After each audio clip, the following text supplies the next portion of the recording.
you know where we haven't been in the longest time? One new restaurant!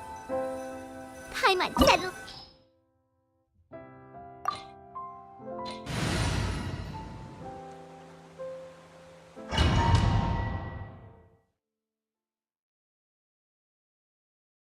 Hey, you know where we haven't been in the longest time? One new restaurant! Paimon settled.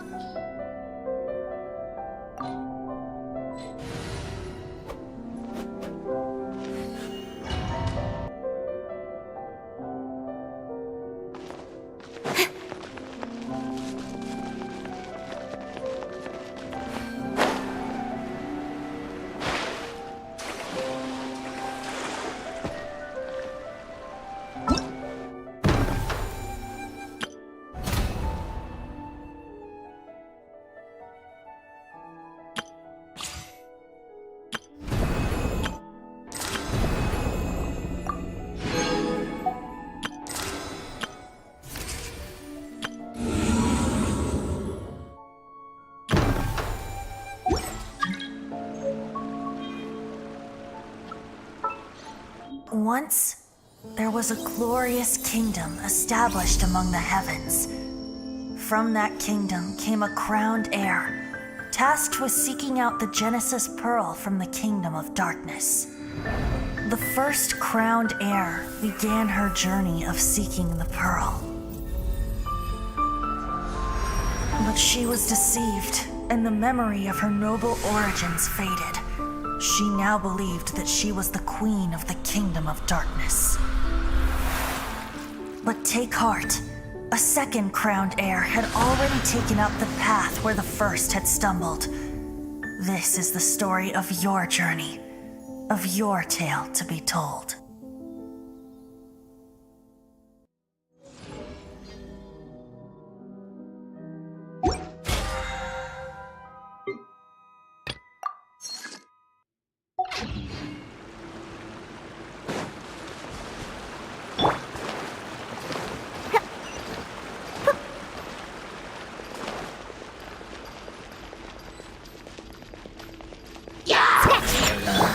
No, my sword!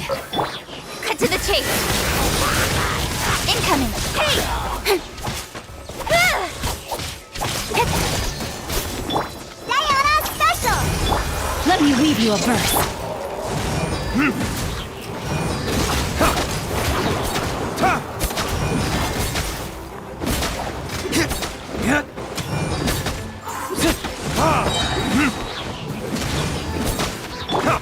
Don't blink!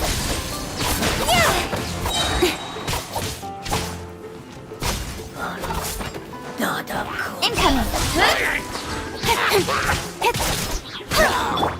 Shaken and stirred!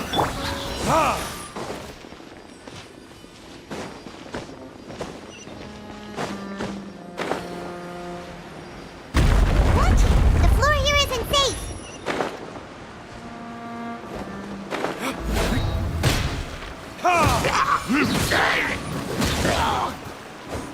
Verdict is... Scratch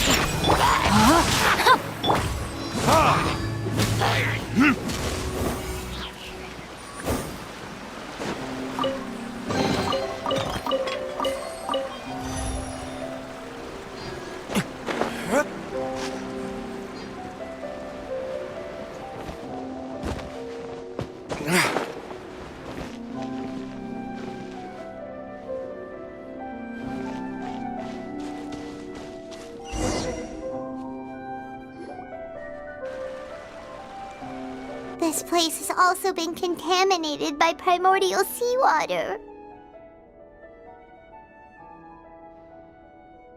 Yeah. And a lot of it, too. A Fontanian would most likely dissolve the moment they fell in. Right! You can't go down if there's primordial seawater. It's too dangerous, and it won't be any help for you to just stay here. Don't get Paimon wrong. We're not saying you're useless. It's just that... No, you're right. I can't do anything in this situation. I'll leave this to you.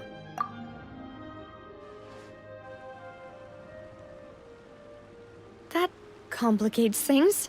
In that case, The water levels here are unstable, and there's a chance the water will rise. I'll go together with you. Perhaps we'll find the exit just up ahead. all right.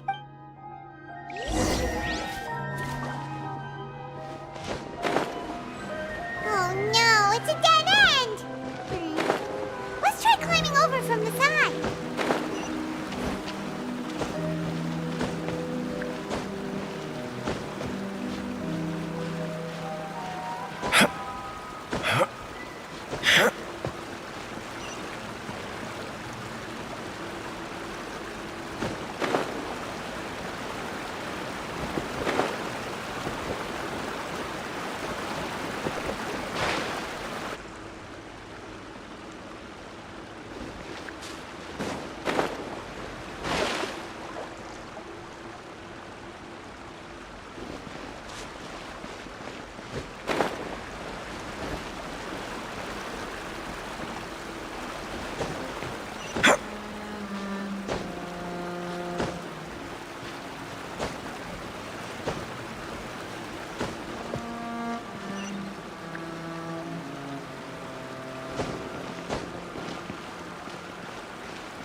There's something wrong with this bridge!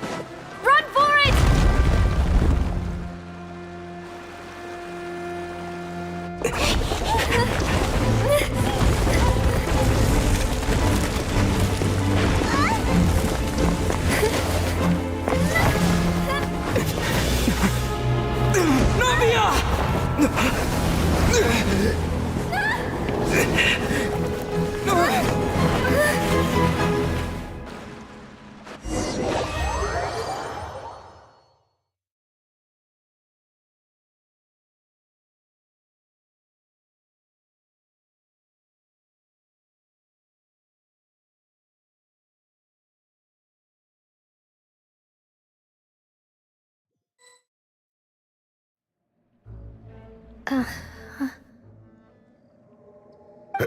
Demoiselle?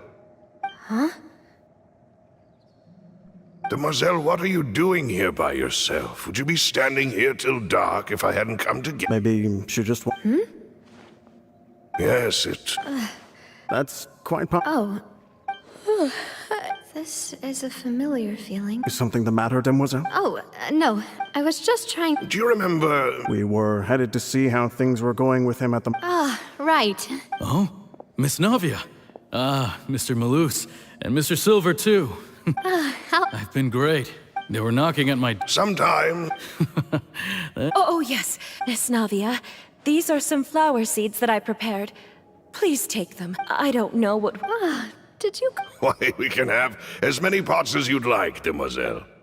Perfect. In that case, we'll swap out some of the decorative plants for... Very well. Wait, excuse me. That's right. No, it's nothing.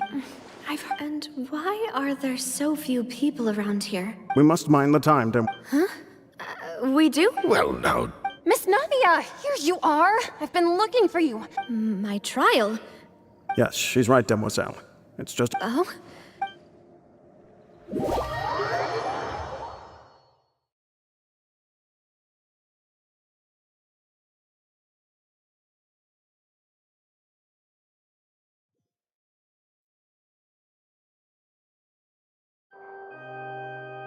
Look, it's Navia! She's... And her two attendants are with her. Goodness, everyone's finally here.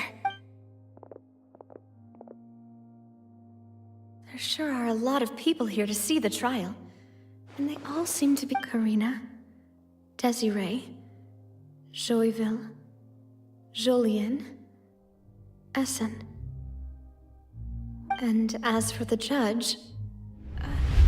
huh? Where's Monsieur Neuvillette? Please sit in the defendant's seat. Don't worry, Silver and I shall accompany you. All right. But... Typically, it would... Hey, what kind of place do they think this is? Come on. Do they have any... Enough with the whisper! My dear Miss Navia, as all here know, you, after you took over, not only you... Yes, we are one big, therefore, this... Huh? Oh... How... I know all these people. Why are they laughing? I see. Wait just a moment. This isn't right! Malus? What was that, Mr. Malus? Our conclusion is very clear and unanimous. Let the court judge her now. Stay here, Navia! You're one of... Demoiselle, don't admit guilt. This trial means to... I wish to exercise my right to defend Our Lady. Mr. She was born a free and independent spirit. She has never been tied down by anything. Indeed, even the death of Master Callus couldn't stop her. Her actions cannot serve as proof that she identifies herself. Please do not Really? As an individual, you say? Don't forget, we are all Fontanians here. This is the nation of justice, the nation of Hydro. Even if everything is... Now I speak for everyone. Our opinion is consistent. Navia should stay. We and Navia are one. And you would call this justice? Preposterous. You are merely jealous that Demoiselle still has a chance to exist as an individual. Have you forgotten how much you owe? Do you mean to defy our justice? If your justice is flawed, then why should we... As you said, we can also have our own justice. Silver and I shall defend Demoiselle. And that is how we will enforce. My head... Demoiselle! Silver, I remember now. Everything that seemed Karina, Desiree, Joyville, Jolien, Essen, and Mr. Giverny and Mrs. Burnett, who we met earlier. Even Malus and Silver. I don't want to admit it, but they're all dead. Don't be afraid. Absurd! Who are you to say? Don't let them escape! Mr. Malus and Mr. Silver, must you be so stubborn? How could the two of you possibly hope to stand against the collective? Do not resist. This judgment is fair and just. Navia belongs to us. After all that happened, she should not be left alone in Poisson. What are you saying? No more excuses! She says we're jealous. Jealous? How could she possibly... What's with these people? Who's jealous of her? She belongs to us! Miss Nav... Silence! That's... Monsieur Neuvillette! Such commotion is The court will adjourn for the rest of the day. In this, I shall hear no objections from any unauthorized... Our thanks, Monsieur. Please leave with me, Miss Navia, while there is still time. But... Go on now, Demoiselle. This is your only... Malus. My apologies. I couldn't resist making one little joke once I realized that... Malus... Silver... Quickly, you... Goodbye. Farewell.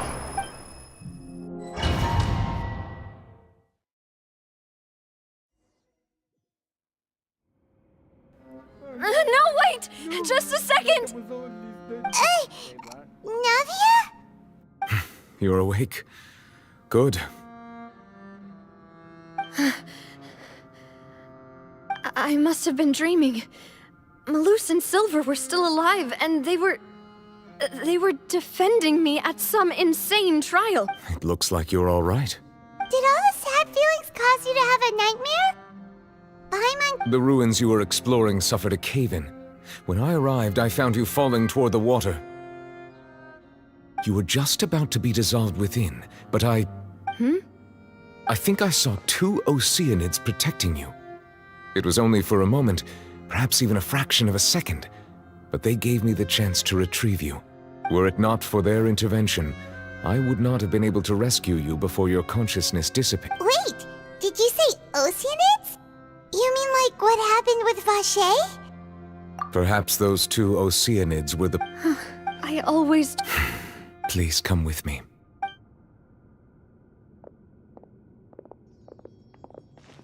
Neverlet, are you okay? Oh, I am quite all right. Perhaps... Why do you look so... Oh, Paimon! I merely thought... Huh?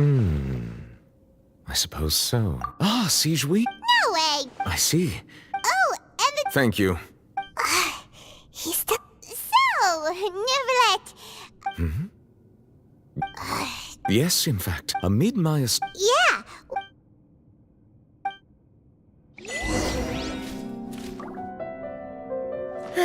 I'm sorry to have kept you all waiting like that. I'm feeling much better now.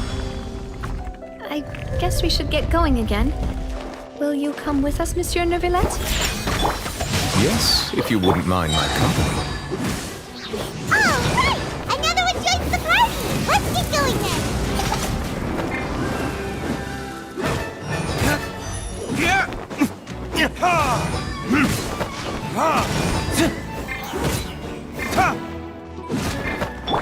With sword comes shadow. Don't blink! No, my sword! Sketch!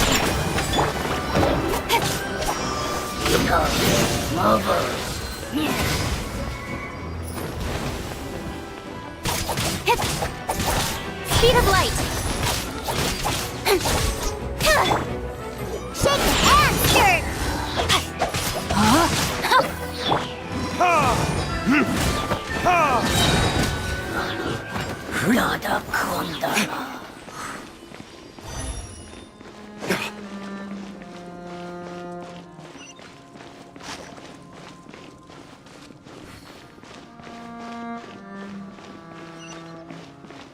Oh no, another unstable path.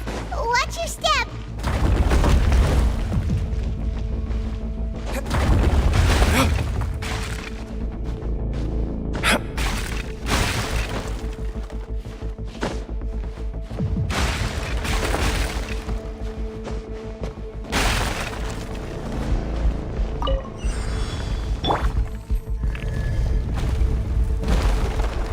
Watch out! There are rocks falling over here!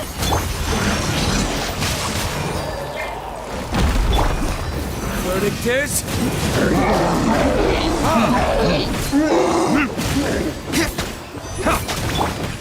Cut to the chase!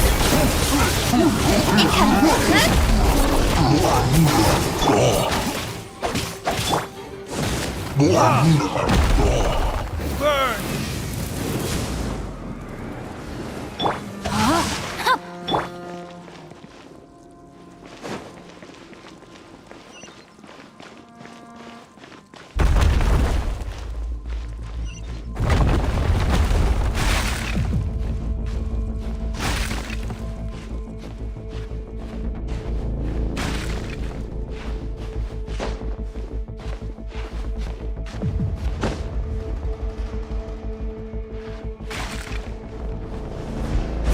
Seems we're almost at the top.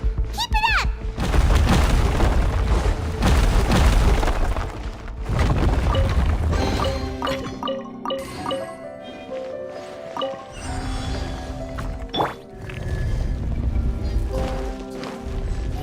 Thank you for pulling me! Rain outlines your fate. With sword comes shadow. Don't blink!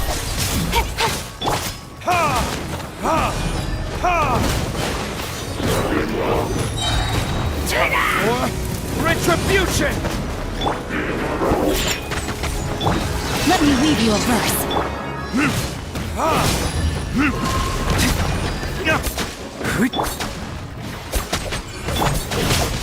No, my sword!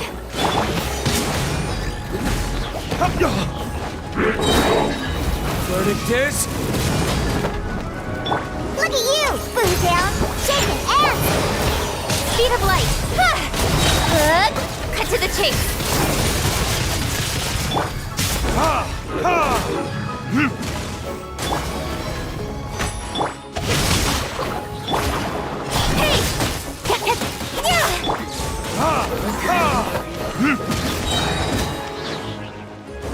Time for retribution!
Let's go!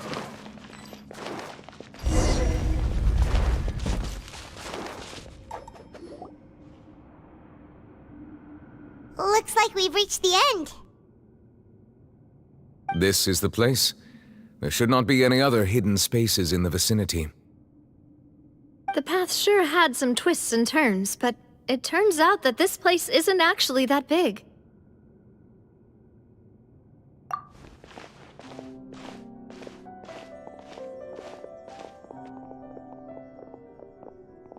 Stone slates? It seems like they were put here as an offering. Could we take them down and have a look? Perhaps we should just leave them be for now.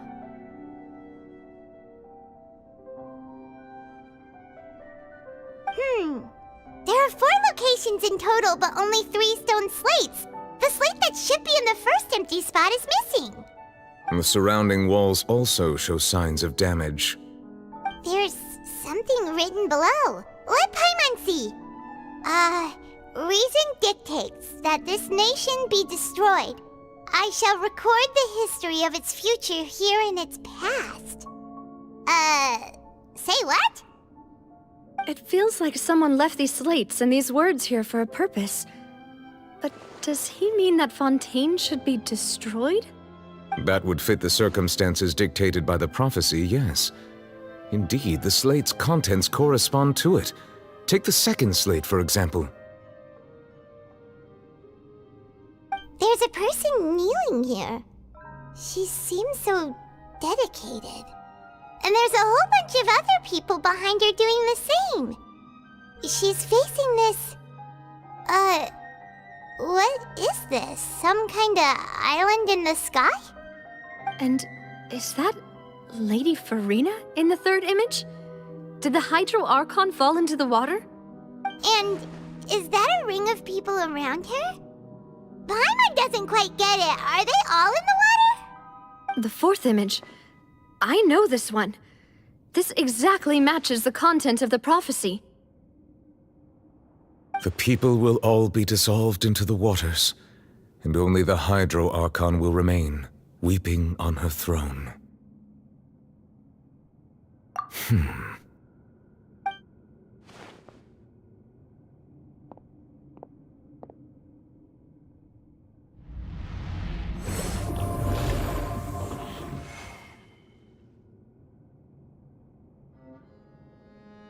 More information should be hidden in these slates, but I fear I cannot easily uncover it, most likely due to us missing the first slate. I am very sorry. Don't blame yourself, Monsieur Neuvillette. Deciphering ancient stone slates isn't one of your duties. Ooh, Paimon's getting the chills just looking at these slates. This says that it's the history of the future, right? That means the prophecy's sure to come true. I really hope it doesn't mean that. Still, Paimon feels like these images are kind of weird when you look at them together.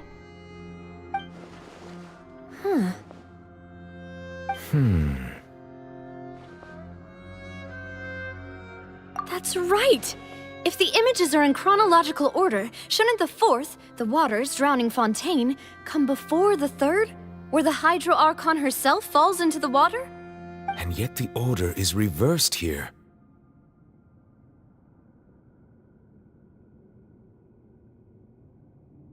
If we go by timing, Egeria, then.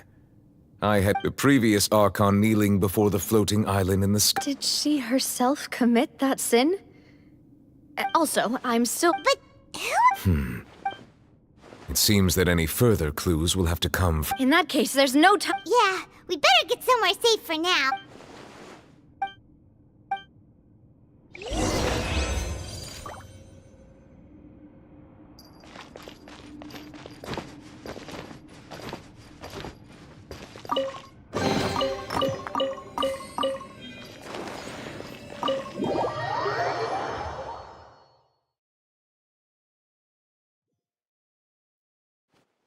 Let's split up here. I'm going to check on what's happening with the Spina. You know how it is. You still have energy for that, Navia? Just head back to the Fluvsandre and have a rest then. I'll depart as well. Thanks for your hard work today. Traveler, I will go talk to Farina tomorrow morning to ask about the stone slates. I'm sure that you're concerned about this matter as well. If you have time, drop by my office. I will share the result. Are you really gonna talk to her about... She has long been... Alright. I will be careful. Traveler, Paimon, our safe house at the Fluvsandre is always open to you, as ever. All right.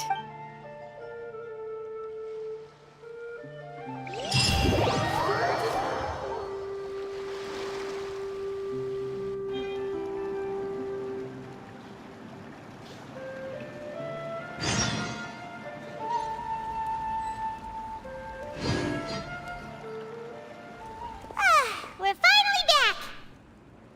Welcome back. We've got a... Yay! And there's good food too! Navi! Paimon's already starting to forget what happened. Oh, that voice. Is that who I think it... Huh? It's you two.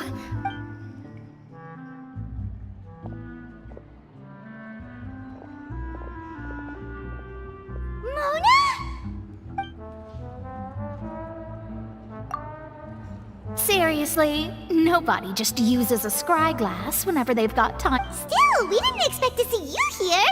Well, I have some business to attend to here, so I booked a hotel in the city. Why did you think I was from Fontaine, though? Is that because Magistus... Yeah. Well, I used to have my own surname, which was, well, some other thing. There was nothing for it, really. She really... Nope. Although it is used by us in place of... Wow! I reckon so. In any case, I'd give my disciple a name like this as well, if I were to take one. Astromance. Whoa! My name means Mona. Thrice as great? I know, right? Talk about excessive. Magistus is thus the calling card of our school, so to... That sounds terrible! But anyway, you're not Fontaine. Well, I was born in Mondstadt. Oh, that's a good thing. Speaking of that, there's something ominous about it. Well, the water, I mean. That was the main reason, yes.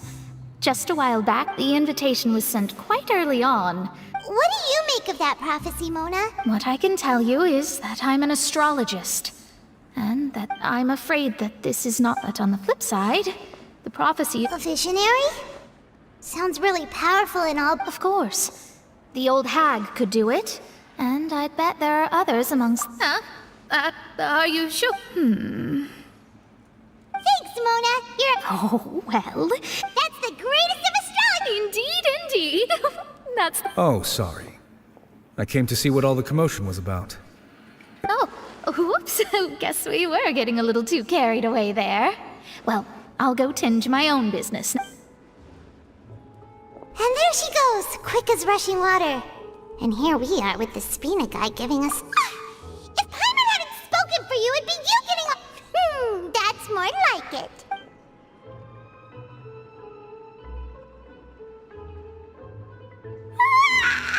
Good morning. To be honest, Paimon's still feeling kind of sleepy.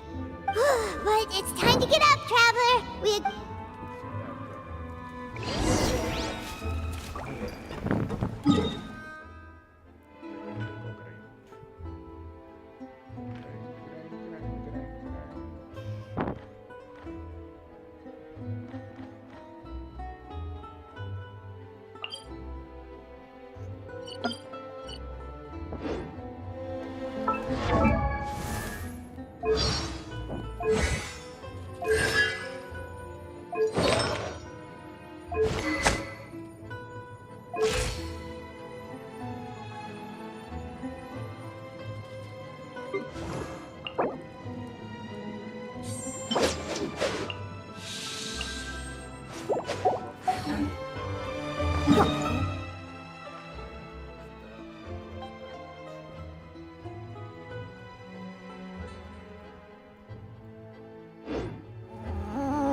Hydro, here I come.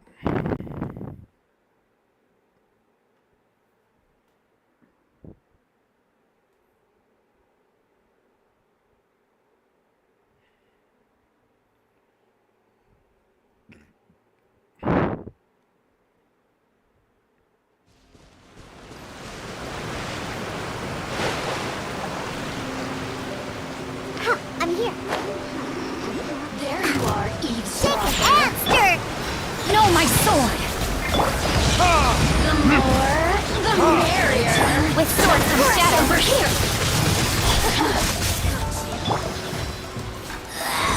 This is Her Majesty's gift!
Time to act. rain outlines your fate.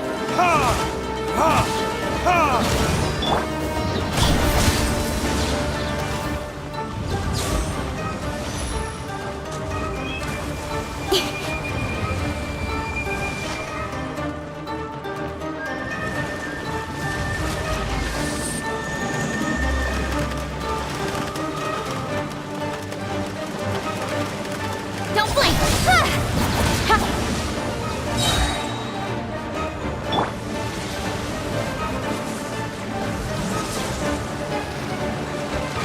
Think you can bully me? Incoming! Hey! Nowhere to hide!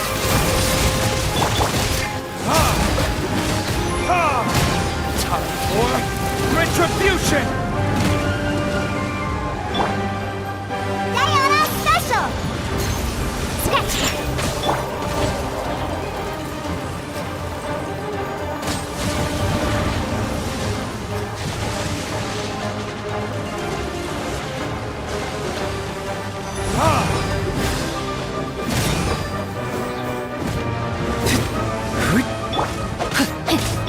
Pew pew!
from our homeland, or a fool who trespasses upon the waters of Chingsa.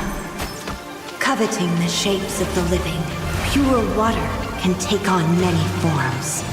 In this way, shall water deliver your punishment. With sword comes shadow.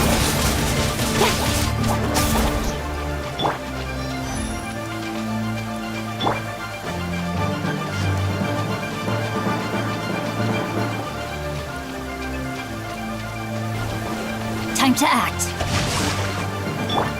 Shake it and stir!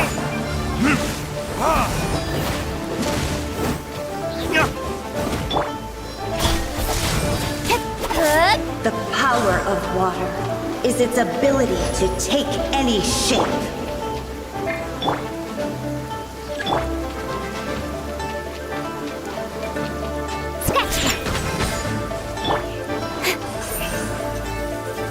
Incoming!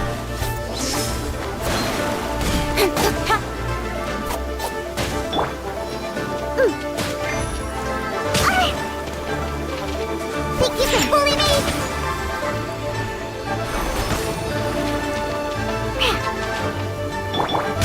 Time for retribution!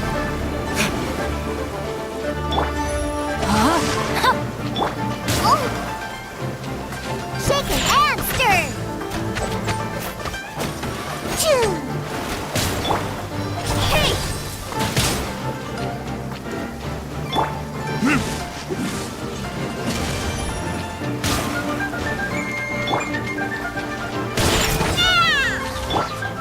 Speed of light!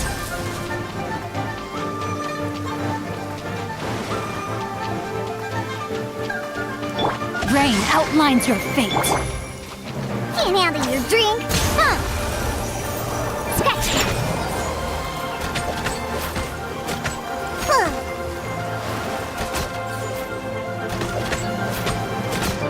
Choo! Without solid ground, terrestrial creatures become simply helpless.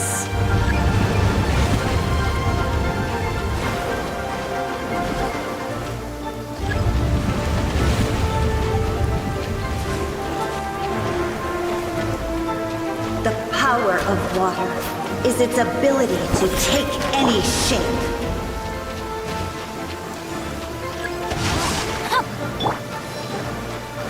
Don't blink. Cut to the chase. One who is ignorant of water's treasures fails also to comprehend its horrors.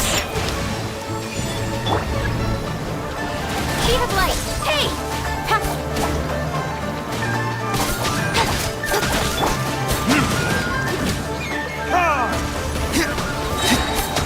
Verdict is... Shake it and stir! Incoming!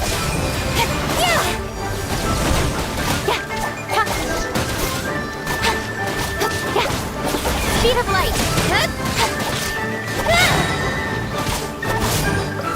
Let's see what happens when you lose your foothold.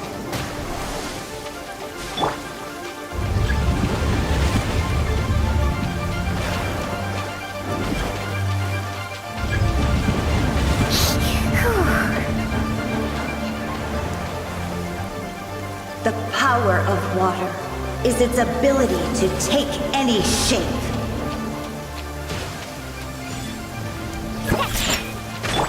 Rain outlines your fate.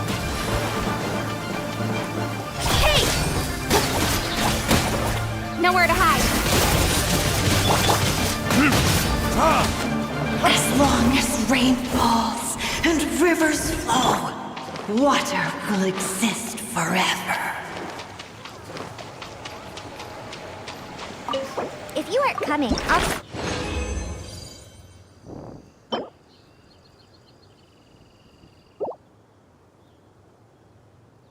by myself. Last chance. Are you coming or...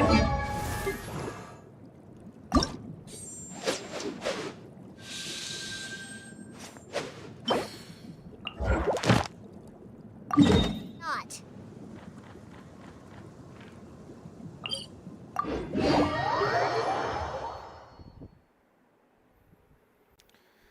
the hill trolls, down the hill trolls.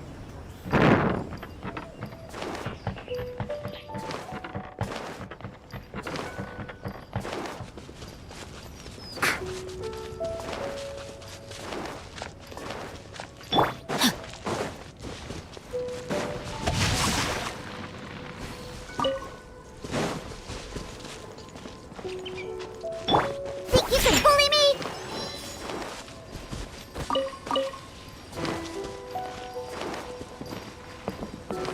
Let's go, let's go.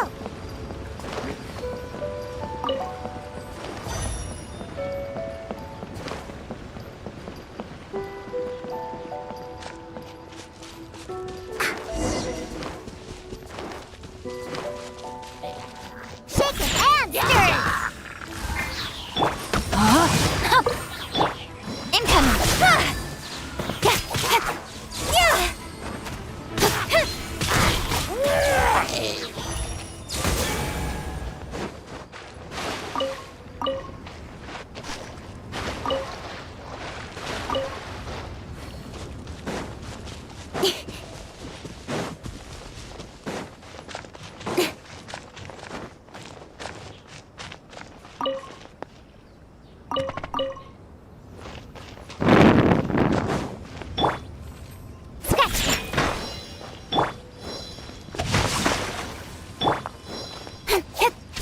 Speed of light!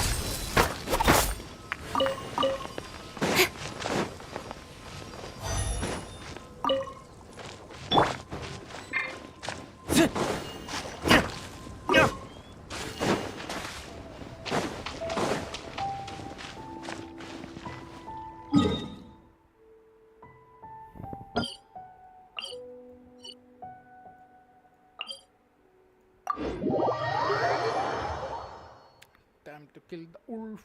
Time to kill the wolf. 3, 5, 4. Time to kill the wolf.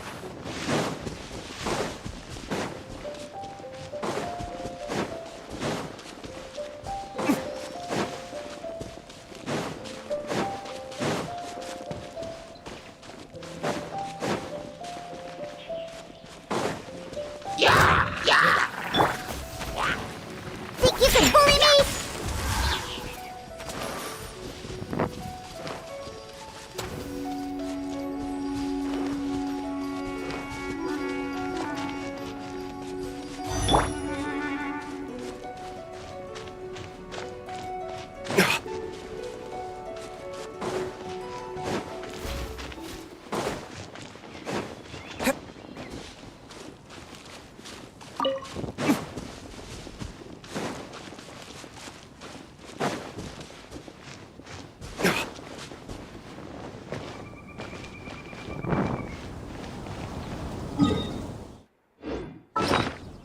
Okay, buff.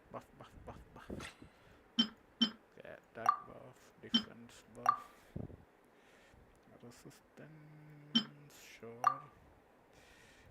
Fire, ice. Okay.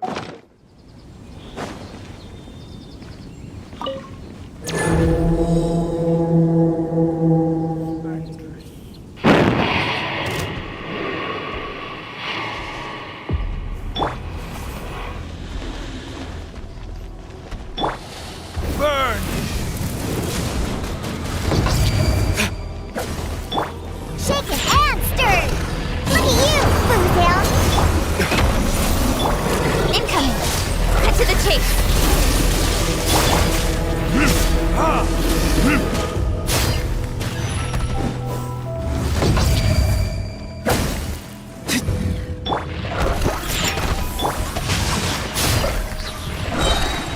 Witness the power of Google!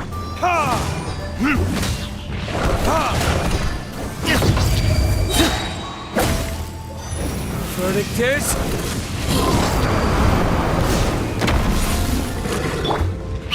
Think you can bully me?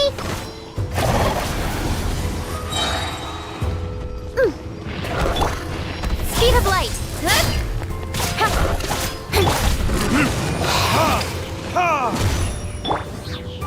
Incoming! Scratch that! Can't handle your drink! Nowhere to hide. Speed of light.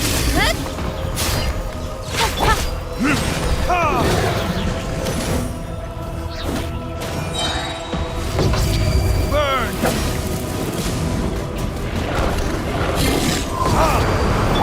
Think you can bully me? Rain outlines your fate. Incoming. Hey!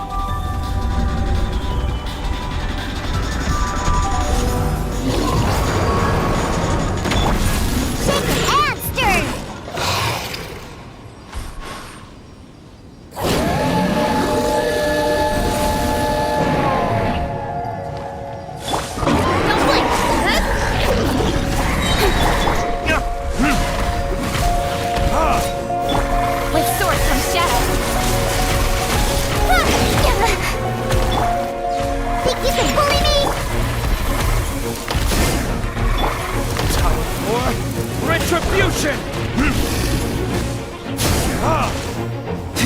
No, my sword!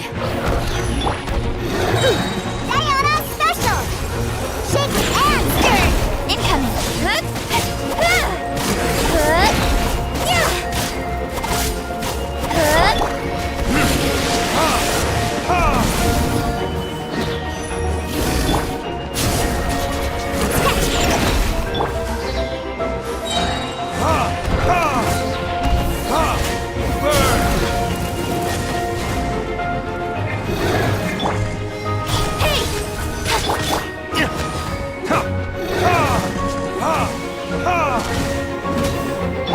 Nowhere to hide. Speed of light.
Don't blink!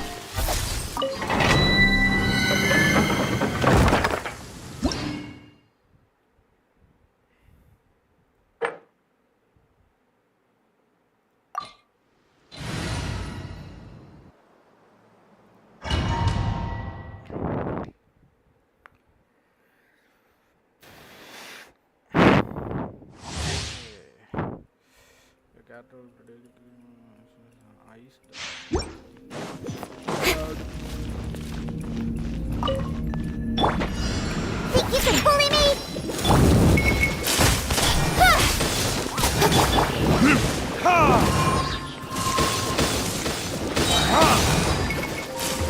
Verdict is...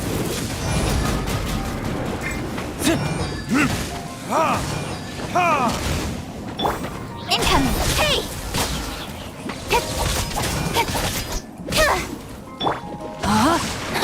Let me weave you a verse. Scratch that! Cut to the chase!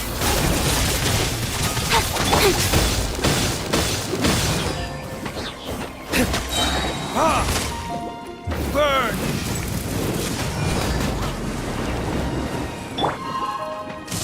Think you can bully me? Rain outlines your fate.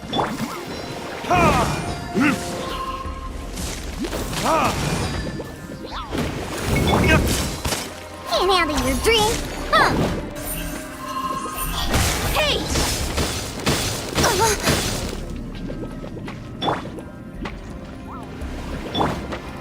I'm a rock.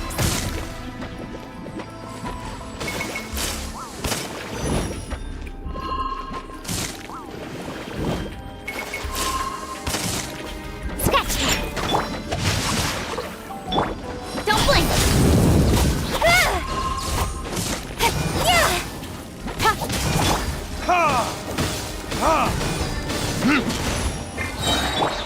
Nowhere to hide. Got lucky that time.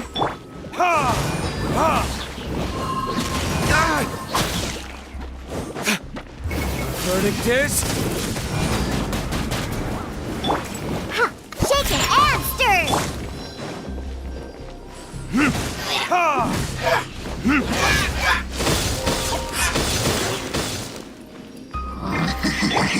Incoming. Hey!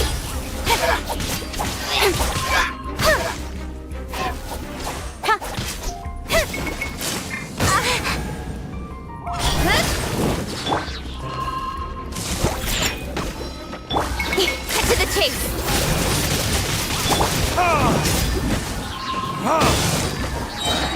Time for retribution!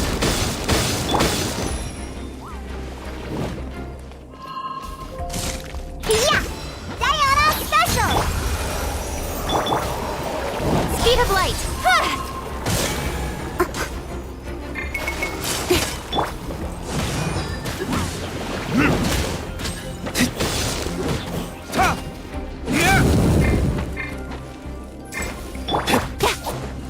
Don't blink! Hey! Got lucky that time.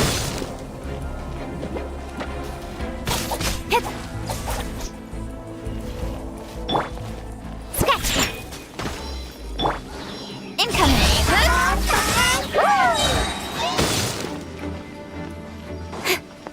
With sword comes shadow. Know my sword. Witness the power of Kupa.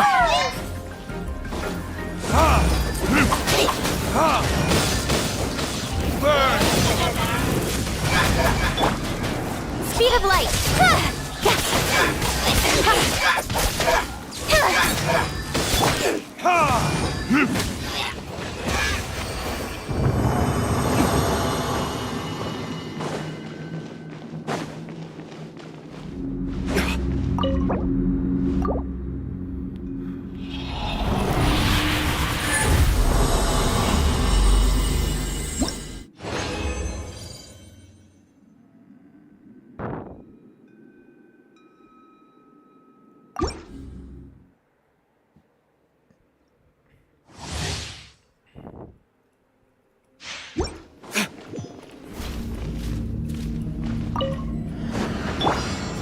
Think you can bully me?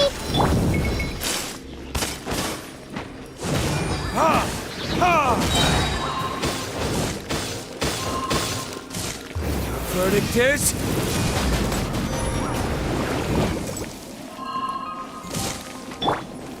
Scratch that. Look at you, Boozle. Cut to the chase.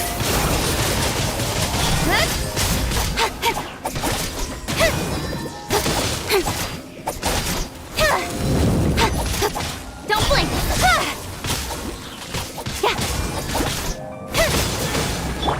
Shaken and stirred.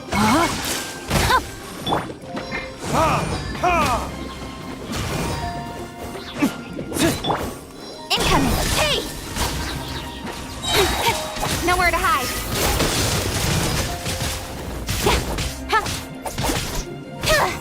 Don't blink. Go on the rocks. Rain out. Find your fate. Burn!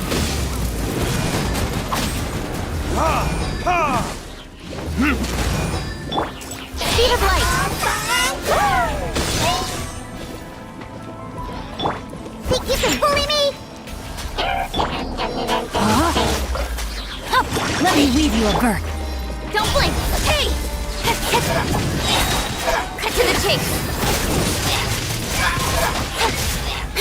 Got lucky that time.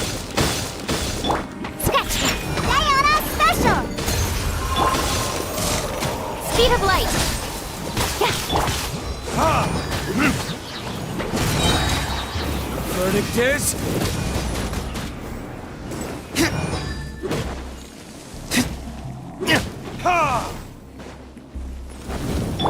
Incoming! Think you can bully me? Rain out!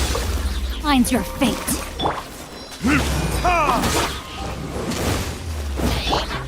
Speed of light! With sword comes shadow. Burn! Shaken and stirred!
To craft it first.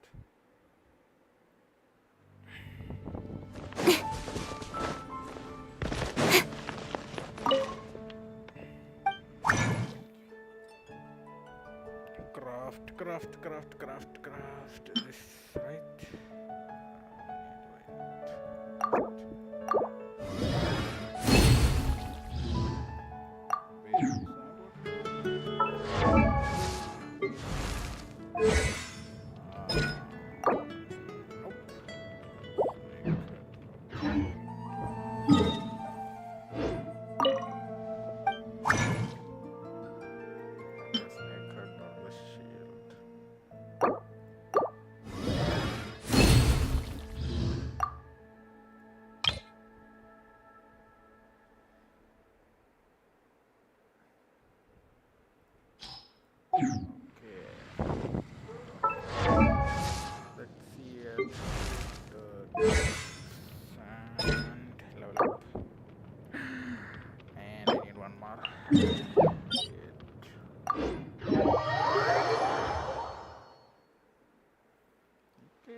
Okay.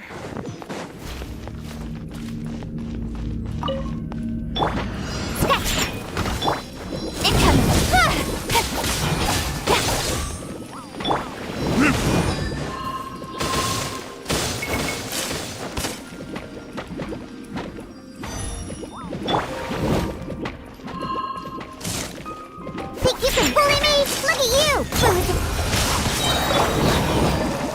Speed of light! Hey! Nowhere to hide!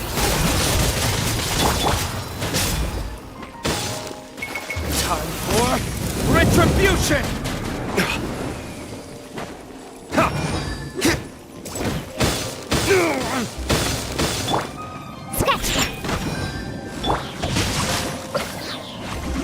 Ring cutter!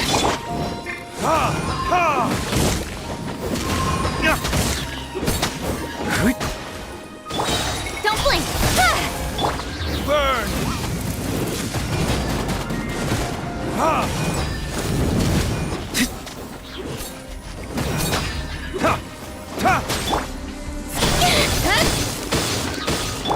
Shaken and stirred!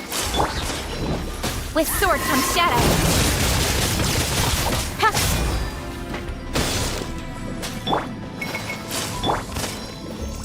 Oh, my sword!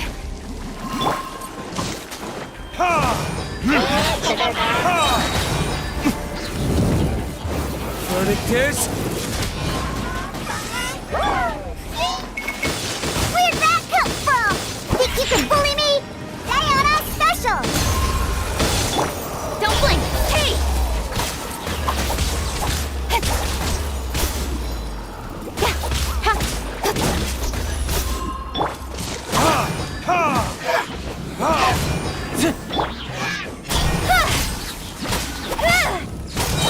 Nowhere to hide.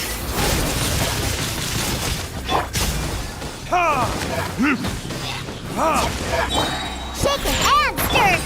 Rain out. Line through.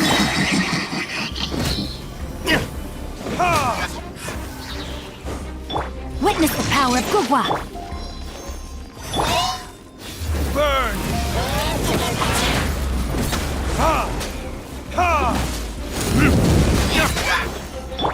Sketch.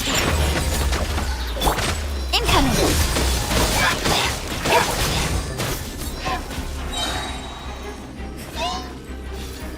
Look at you, Boozle!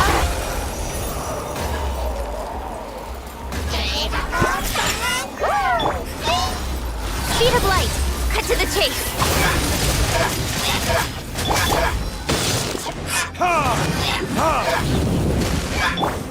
Don't blink.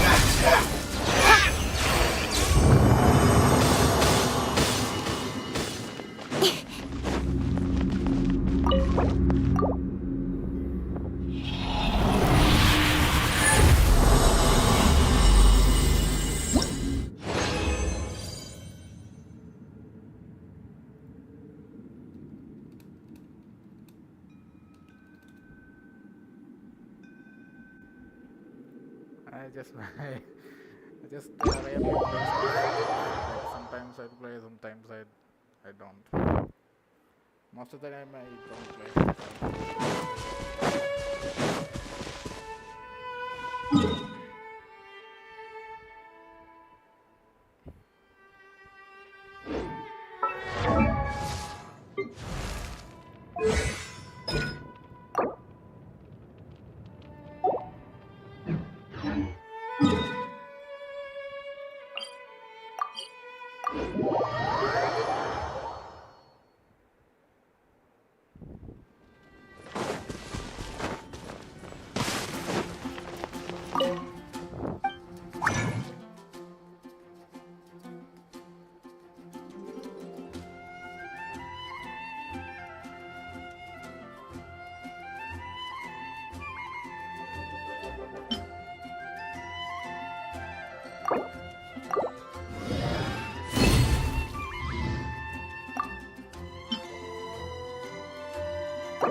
Speed of light.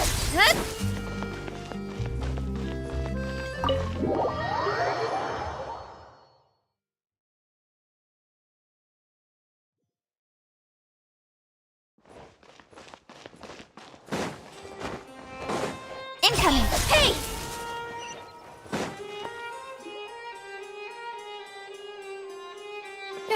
You're here! Finally! Is something wrong? Monsieur Durvalette and Lady Farina, they seem to have gotten into a dispute. Please go see for yourself.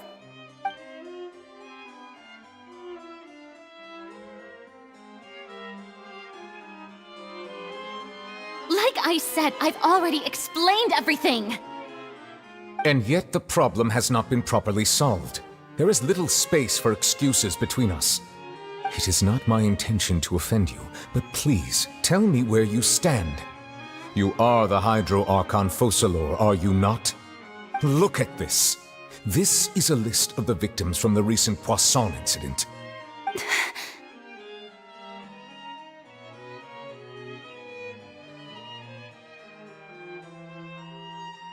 You mean... they're all... We did not arrive in time to avert this disaster, and I will not have it happen again. I will say this once more. You must tell me everything you know. Yesterday, I found 3 stone slates in some ancient ruins near Poisson. Do you know anything about those? Seriously? You're questioning me like this is a court case now. I don't know anything about that. But you found them in some ancient ruins, That's correct, which is why I came to ask you some questions. There should have been 4 slates, but one of them was missing. The other 3 feature different images that seem to correlate to the prophecy. The prophecy? The second of these slates depicts the previous Hydro Archon Egeria kneeling before a floating island in the sky, as if confessing something. Do you know nothing of this either? I don't. I've never seen such slates. I'll ask you again. Do you really have no information regarding the previous Archon? My deciphering of the slates indicates that the Hydro Archon Egeria once had to confess to, or apologize for, a certain sin. If anyone would know about it, it should be you. All gods don't have the same secrets, you know. She was herself and I'm me. Is it really so strange that I know nothing? I understand your concerns, but I'm sorry. I just don't have anything to tell you. Forgive me for saying this now, Lady Farina, but I have long known of your various secret investigations into certain matters. There are several indications that you have been investigating the prophecy on the sly. This is not strange in itself, considering that you are the Hydro Archon. But it is strange that you should also claim to not know any of Egeria's secrets, as well as do nothing following your inquiries. You have never been as superficial as you have presented yourself to be, nor are you a fool. And yet, your behavior is very inconsistent.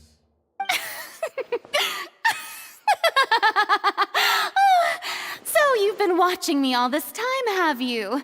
I didn't think you were that type. You... Well, since you know about my secret investigations, then you should know I'm actually working to take care of it. There's no point questioning or suspecting me. You're the Eudix, but you're still my subordinate. You should be following my lead. Just trust in me, you're Archon, and do as I say. Never mind whether you can truly convince yourself to or not. It'll all turn out fine. That's all I have to say. We do not discuss this matter again. Oh, the opera's about to start. Toodles!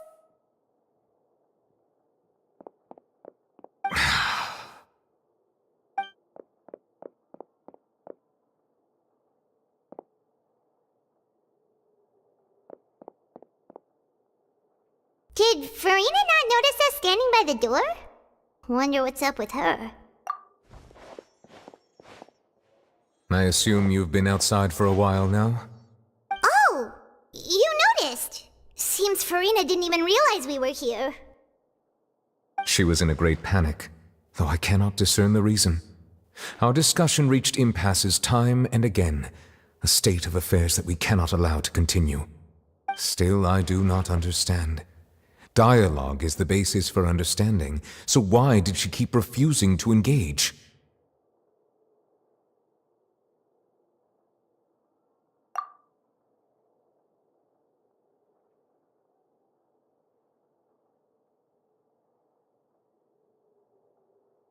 Everyone in her inner circle has noticed that she is hiding some secret. The issue is her attitude. I fear that she will not reveal anything unless absolutely forced to. We may have to create a situation in which she will have no choice but to speak.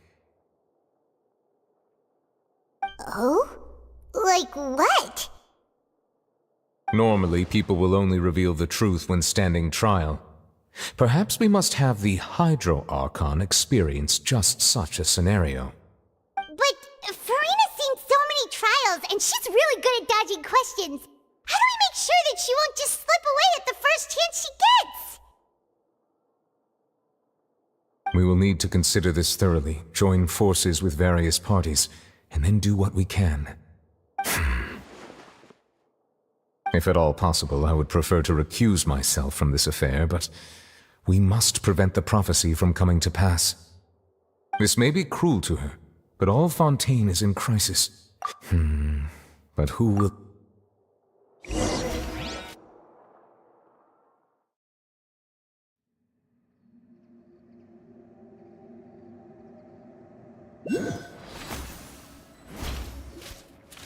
Well, that's everyone, huh?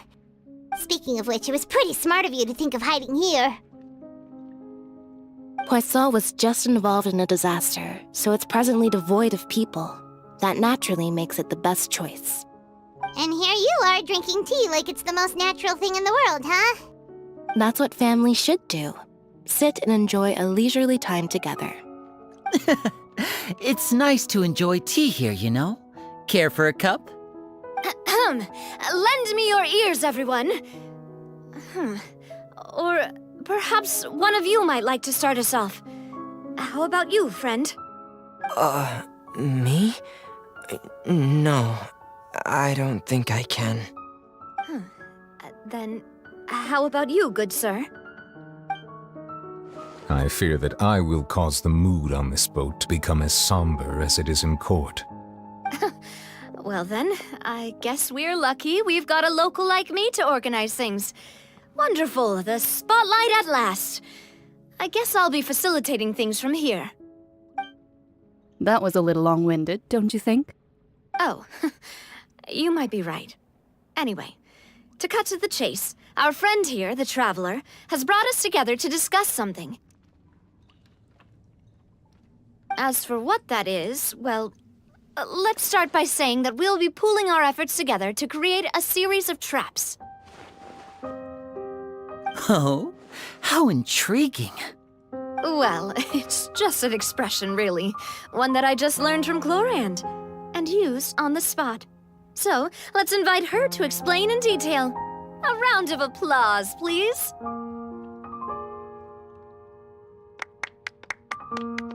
Huh? Didn't you say that you would be facilitating this? Oh, come now. Your work doesn't involve much public speaking, right? This is a good chance to practice. You might even pick up some fancy oratory tricks to impress your boss with in the future. I see. And what does my boss say? He is glad that you consider him your boss. Do go on.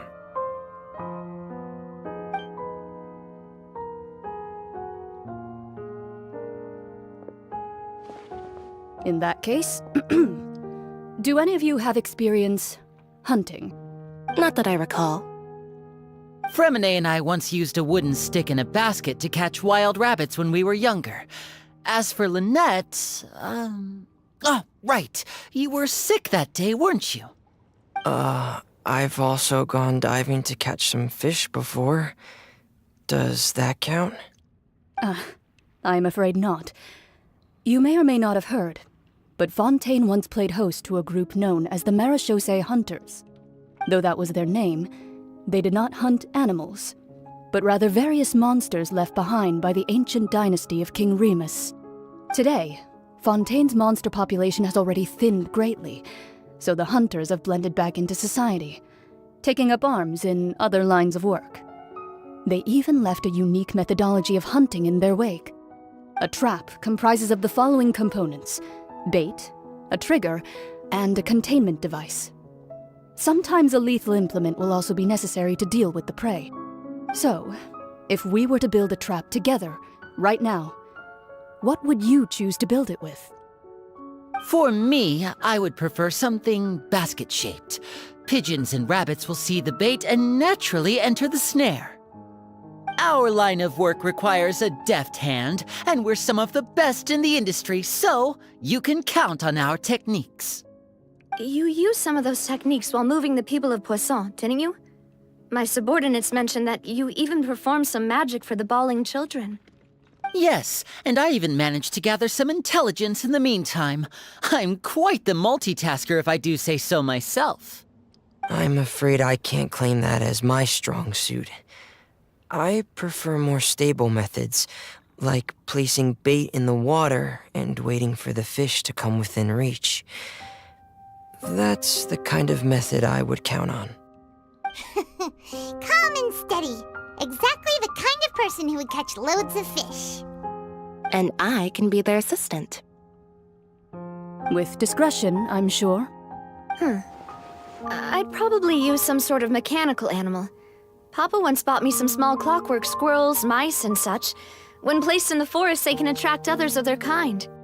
I remember that you liked those too, didn't you? I did. And that would be a good way to go about it. If they're realistic enough, animals of the same kind will follow them all the way to the trap. What about you, Monsieur Neuvillette? I fear I do not have any related experience. That makes sense. You usually solve problems directly, without the use of any such tricks. But I do have one more question for you, Monsieur. If we were to create a trap now, how would you design it? I would like for it to be effective, but bring no harm to the prey. A more gentle trap would be ideal. Kind, as always. However, our intention doesn't necessarily change the containment device and the type of implement we need. If we wanted to kill the prey in one strike, we would need a powerful implement. However, that also goes for prey that must be captured and safely contained. Wait, why's that? Only a hunter who's a true expert at subduing their prey can snare it without harming it. The line that divides life and death is often exceedingly thin. So are we going hunting together? Huh.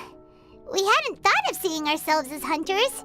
It kinda works, but maybe it's still not the best metaphor.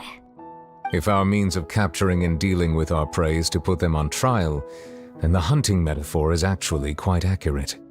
But we shall require much more courage than any hunter to judge a god. Oh, so that's what's going on. Sounds very interesting.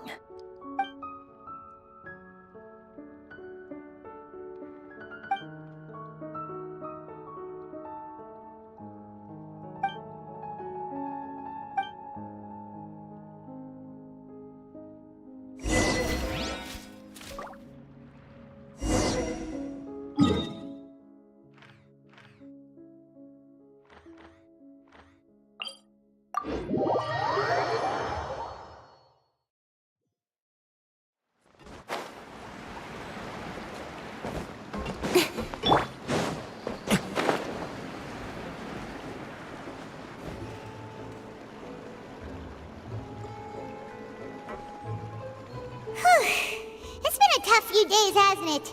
So much has... Paimon didn't think the meetings would go on for so long, but everyone seemed pretty fired up, huh? Paimon thought they'd be at least a little frightened. Well, Fremine was, now that Paimon thinks about it, but everyone else just looked a little surprised. Well... It's hard to say. Paimon, after all, you're the most reliable person... Did you just pour some tea? Then what's that? Paimon's never seen that cup before! Don't be frightened. I'm just joining you two for tea. I merely refrained from saying anything till now. Who's that voice? But there's no one here! Ah, have you forgotten me already? Wait, you are familiar. You're the voice we heard from the sky in Sumeru! The voice from the sky, I fear that description is wrong.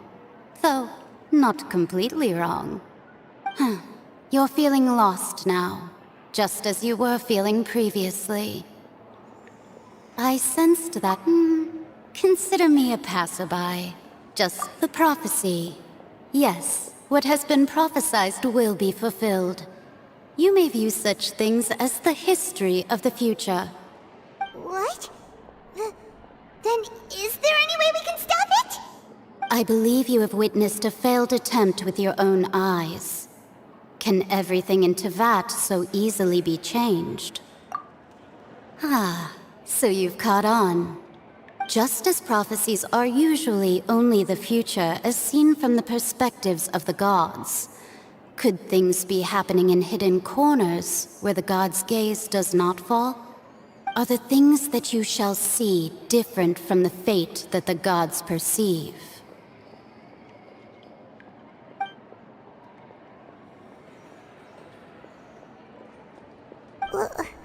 What is she talking about? It all sounds really impressive and important and stuff, but it also sounds kind of scary.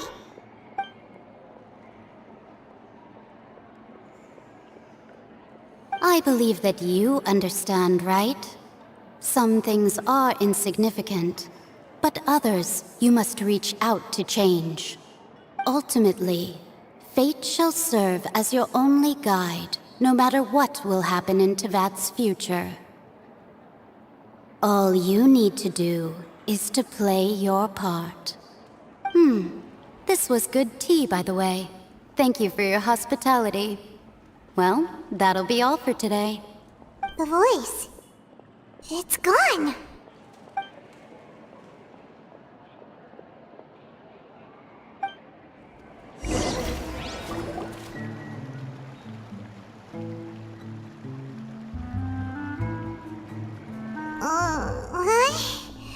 I want to hear someone talking. Alright, coming! Hey, it's you who's getting lazy, okay? Well, I see I've walked in on some lively banter. Mona! Fine, just fine. I went to take part in that Steambird panel. It turned out to be more interesting than I expected. Not all Fontanians are pessimistic about this. One journalist mentioned that sitting around and waiting for the end to come would be wrong, and that they should make their own rescue preparations. I agreed, so we had a brief chat with her. Did she have pink hair by any chance? Why, yes, it was Charlotte. I assume you've heard of her, no? That daredevil journalist? I'm in full support of her view. Prophecies are very important, but how can people allow their lives to be commandeered by just a few words? That's right! Paimon's glad to hear something sensible for once. Yes. About what we had discussed before. I did try, but I'm afraid I couldn't reach the old hag. Huh?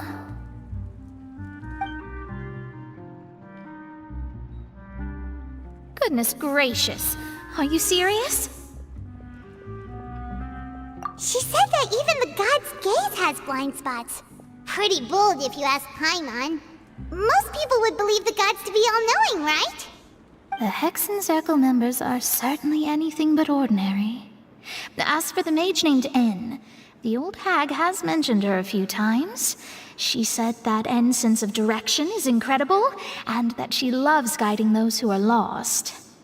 But I've never met her, and if she were still alive, she'd be... Well, suffice it to say that the hag's at least a few hundred now, and N's been around for longer than that. Whoa. The Hexen Circle sounds like a scary group. But they must really stay in shape to live so long. Their abilities alone are pretty terrifying. If she came to see you personally, then the problem you're facing must truly be of great importance. Well, it's not like Paimon could understand anything she said. Yes, she was quite cryptic, but I suspect she means that there is still a way to turn things around. She didn't say when or what that would be, though, so... Perhaps it is something that you cannot know right now.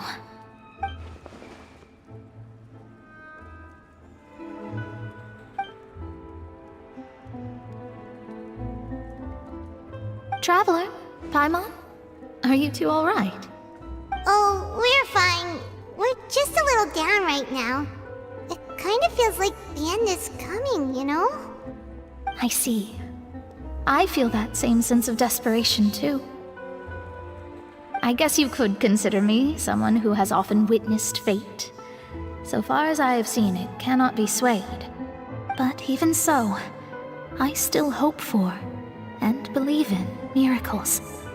Astrology is eternal and rational, but fate may not be. It is cruel, but it can also be beautiful. Perhaps that's what En was trying to tell you. Not to lose heart, and to believe that what you are seeing playing out before you is not yet set in stone. I did originally think of steering clear of all this, but I couldn't. Even if this is all futile, I still wish to help everyone. If we don't struggle to the last, then how can we face the end when it comes? Huh. You do have a point. There I go, talking about astrological principles again. It was worth trying to comfort you, even if only a little. I suppose that might be why... Paimon feels kind of moved by what Mona said. But also kind of sad, too. Hey, Traveler. Paimon suddenly feels like going outside for a walk. Let's go. Let's walk around the city, shall we? There's a few spots we always like to walk by.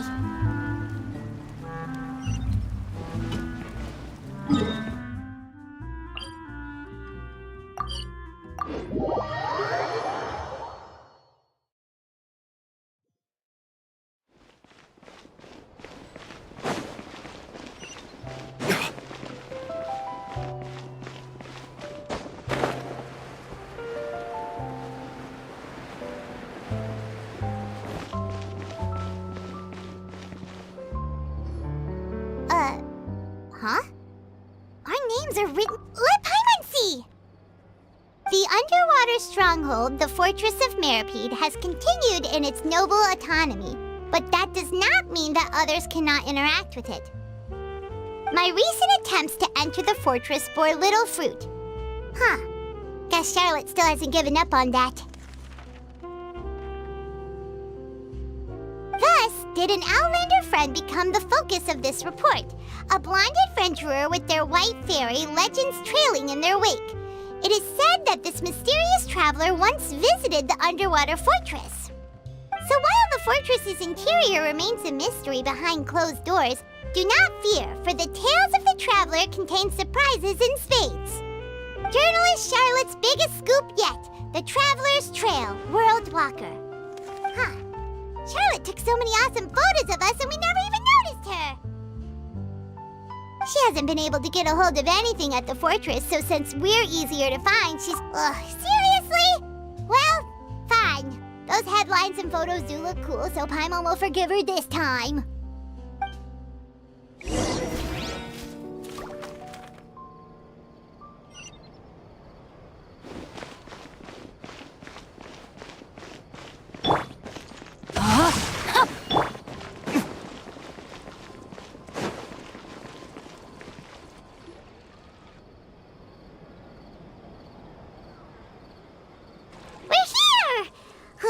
Paimon's hungry.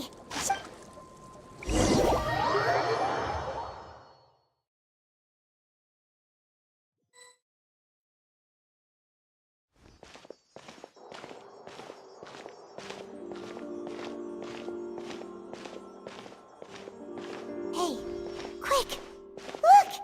That's the limited edition, only 16 slices a day cake! It was so delicious the last time we tried it! Despite the tense situation we were in, let's get... One slice of cake, please. Someone showed up after all! Oh, wait, you're the one from the Palais Mermonia. Oh, are you here to buy cake too? It seems Monsieur Nervalet was right. You really can eat. Wait, did he really say something like that? That's right. Even he has his own preferences when it comes to food. As for me, I love the cake and coffee here. Do you come here often? Usually every day. Every day? It's part of my daily schedule, apart from work. I shall have my cake and coffee. Then what if someone told you one day that this place would be closing soon, and you wouldn't get to eat cake here anymore? What would you think? But why would it close?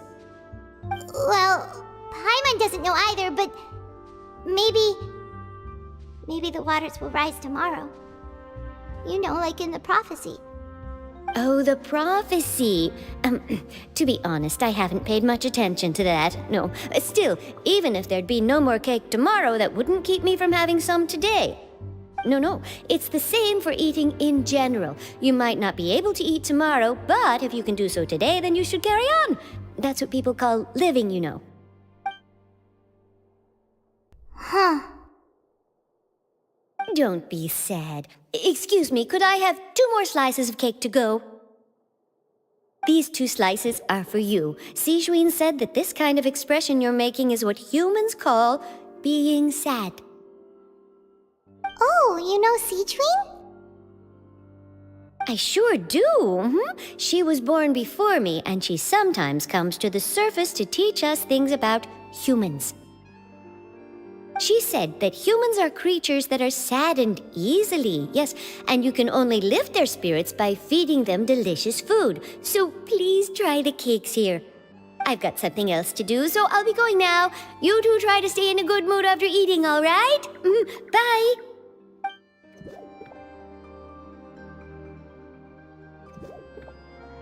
And there she goes! Alright, let's dig in. I'm unsure this cake will be delicious.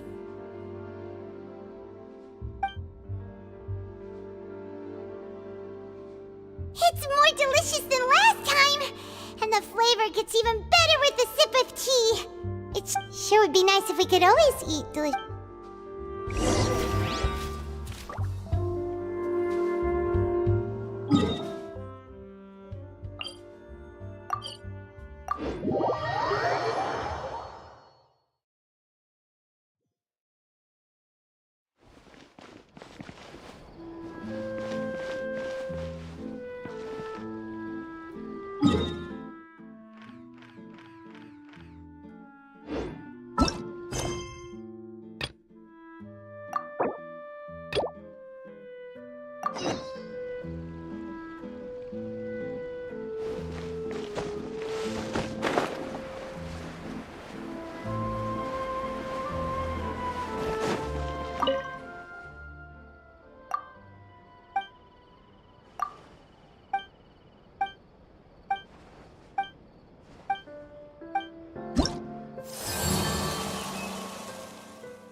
Wow! If it isn't the Traveler and Paimon! Oh, have you seen the article I wrote about you? Ha! You've got some nerve! You just used us to make some quick mora! Oh, you needn't worry about that. I heard that you were in Poisson some time back, so I sent you a letter to discuss just that. It appears you didn't receive it, though. It's all right, though. I've set aside the amount intended for you. I've even... Really? Oh, Paimon... Still, what brings you... A friend of ours met you a while back. Ah, so you know... So she mentioned... She said that you're... Huh? Oh, of course it doesn't. That was more like live photography. Yeah, are we... Why not? Oh, so that's a yes? Ooh, splendid! Ooh, so much... Wait, Charlotte, Paimon's still got a question for you. And what's that? If, just for example, Fontaine were to be flooded tomorrow, what would you do today? Huh, that's the prophecy you're talking about, isn't it? I mean, I do hear about it often, but I've never once thought that the day could be tomorrow. if you're serious, from what I've seen. So in all likelihood, I'd probably still be prepping at the office for that interview of ours. Just think about it. If this nation really were to be suddenly destroyed, and then do you know what I'd do? Well, I'd write that story. I'm not a dreamer. But anyway, That's so nice. All of a sudden, Paimon actually kinda envies her. Anyway, let's go and take a look at the sea, shall we?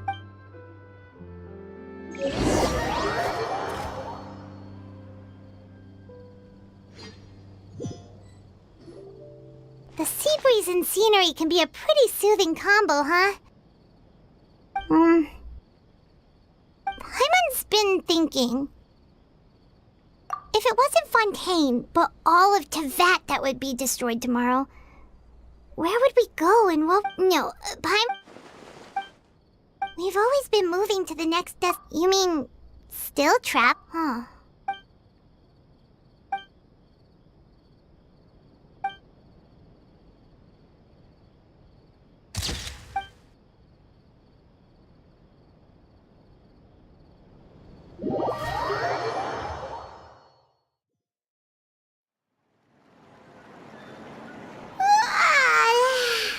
Feels like he'll grow more, but it's still better. So the two of you are still here. Oh, you're from the Palais Yes, I'm Isadora.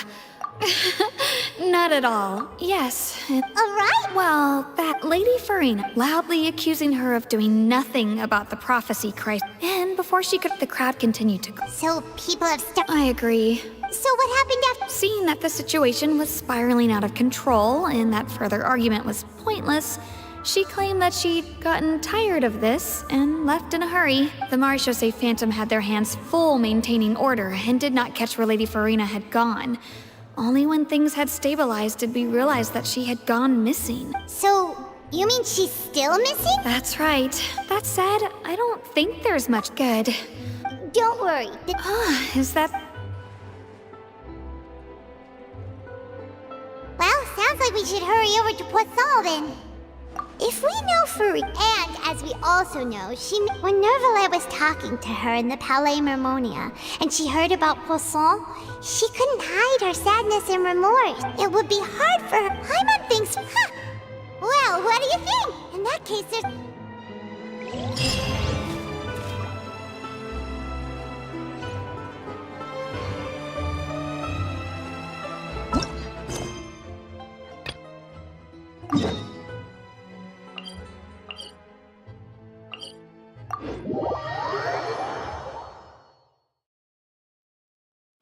This place looks deserted.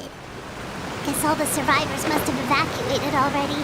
All that's left here are signs of devastation. Could Farina really be here? Let's try to find her as soon as possible.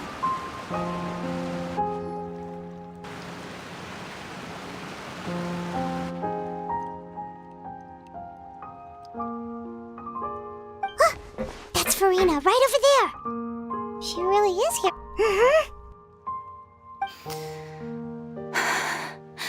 Should I just give up? This is all meaningless. What was meant to happen did happen after all. Everyone's dead. I'm sorry. I am so sorry. Give up, Farina. There's no point in holding out. I'm sorry. But what can I even do other than to repeat meaningless apologies over and over? Who's that? Don't worry, Farina. It's just us.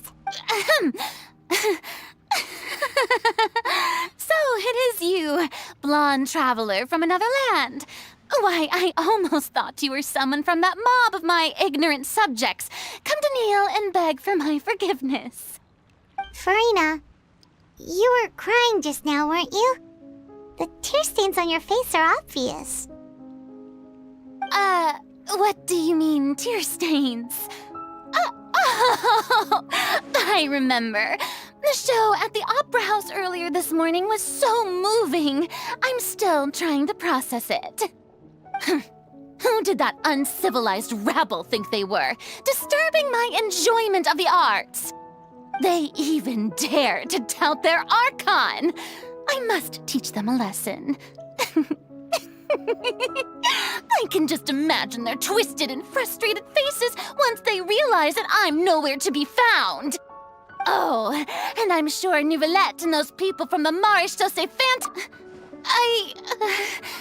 of course not! Hey, there she is! The Hydro Archon's over there! Quick, after her! Farina, those people seem to be after you. They are... They're just some rabid fans who want to cut the line because they haven't been able to meet me in person, aren't they? That's against the rules. I can't let them... Farina just ran off!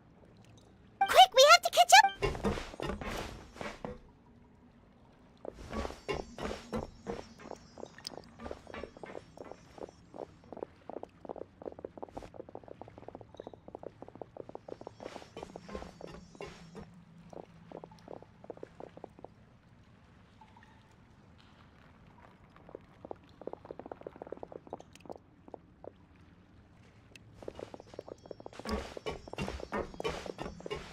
This should be the place, right?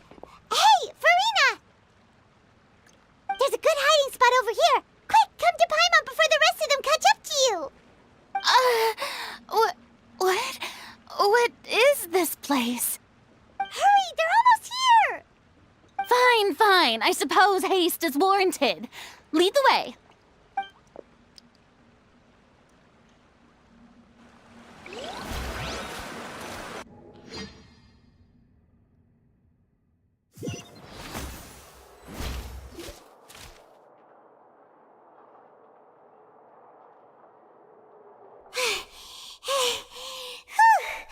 Paimon's exhausted.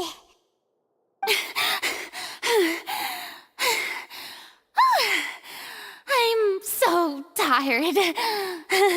I totally thought they had caught me. No, I mean, I merely gave in to the sheer enthusiasm they displayed. You're right. Yep, that's a good girl. What's happening? The ground's shaking. Yeah, a quake of this kind preceded the flooding in Poisson, didn't it? It can't be. It's happening again. Well, there's no need to worry too much about that. Nouvellette's made some emergency plans, so the evacuation should go a lot smoother this time. Yeah, I hope you're right. But the people of Poisson, they've already...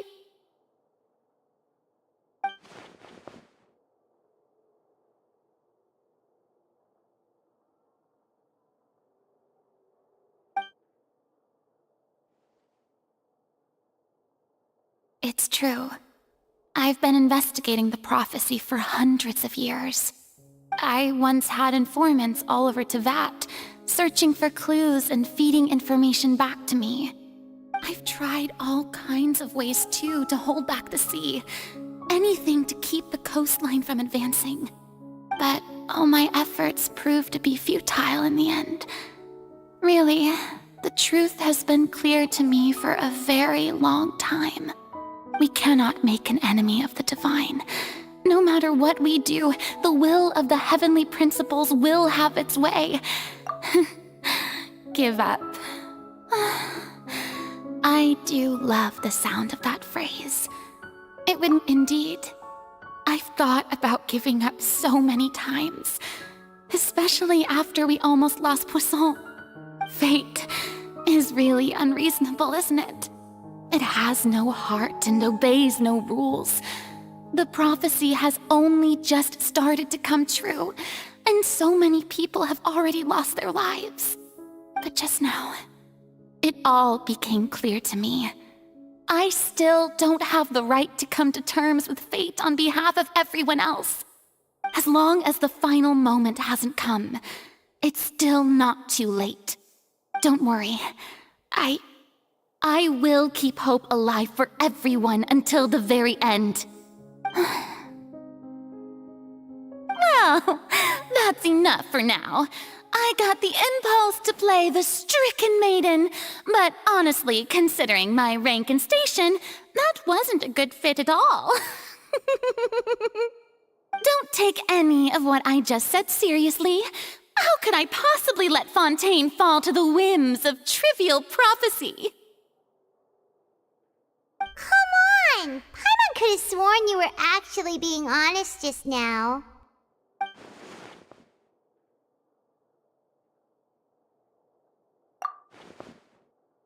Share my burden.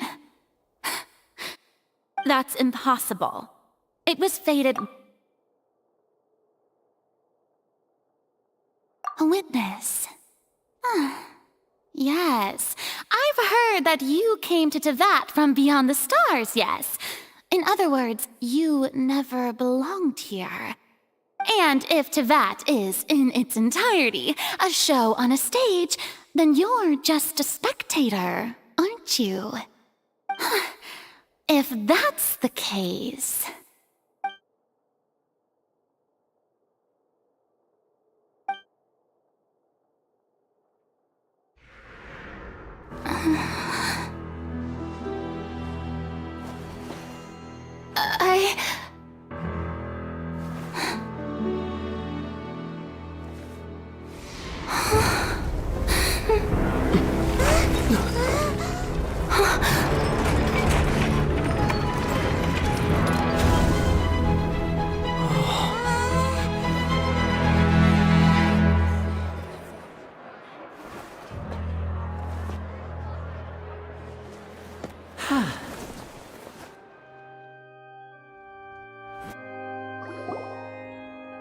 Ladies and gentlemen, this concludes my opening performance. Now, without further ado, we may proceed to the trial of our god. So this is what it is. Yes, you deserve praise for the effort you took to raise the dramatic stakes. Do not forget, however, that I am Focalor, the god of justice, the embodiment of justice itself. Does it not strike you as even the least bit absurd to bring the very concept of justice to trial? May I interpret these words as your refusal to stand trial? In that case, you will have the opportunity to defend your honor through a duel. You would draw your blade against a god?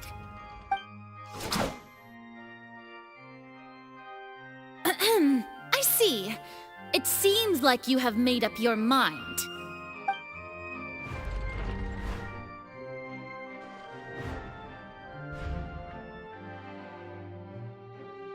Paimon can't believe it. She just surrendered. What the heck is going on? Did I just see an Archon surrender to a human? Wow, how utterly humiliating. Lady Farina, what is the meaning of this? It would seem that there has been a misunderstanding. To be clear, the raising of both hands is not always an indication of surrender. Looking for excuses again, huh? I raised my hands just now to indicate my acceptance of the trial. No duel shall be necessary. I will admit that I've been running away for a long time. I'm sorry, everyone. I was unable to protect the people of Poisson. It is my duty to stand trial for my crimes. You are not the only ones to be disappointed in me. I, too, am exceedingly disappointed in myself. But now, it is time for the Hydro Archon to show you her courage and resolve.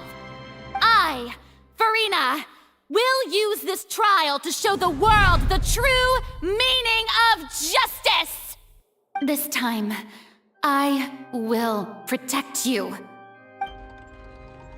A applaud and rejoice. One of the most outrageous and fantastical arcs known to the opera epiclese is now unfolding before your eyes. Mark my words, this shall be one of the most exhilarating and brilliant shows ever to grace the stage of Fontaine.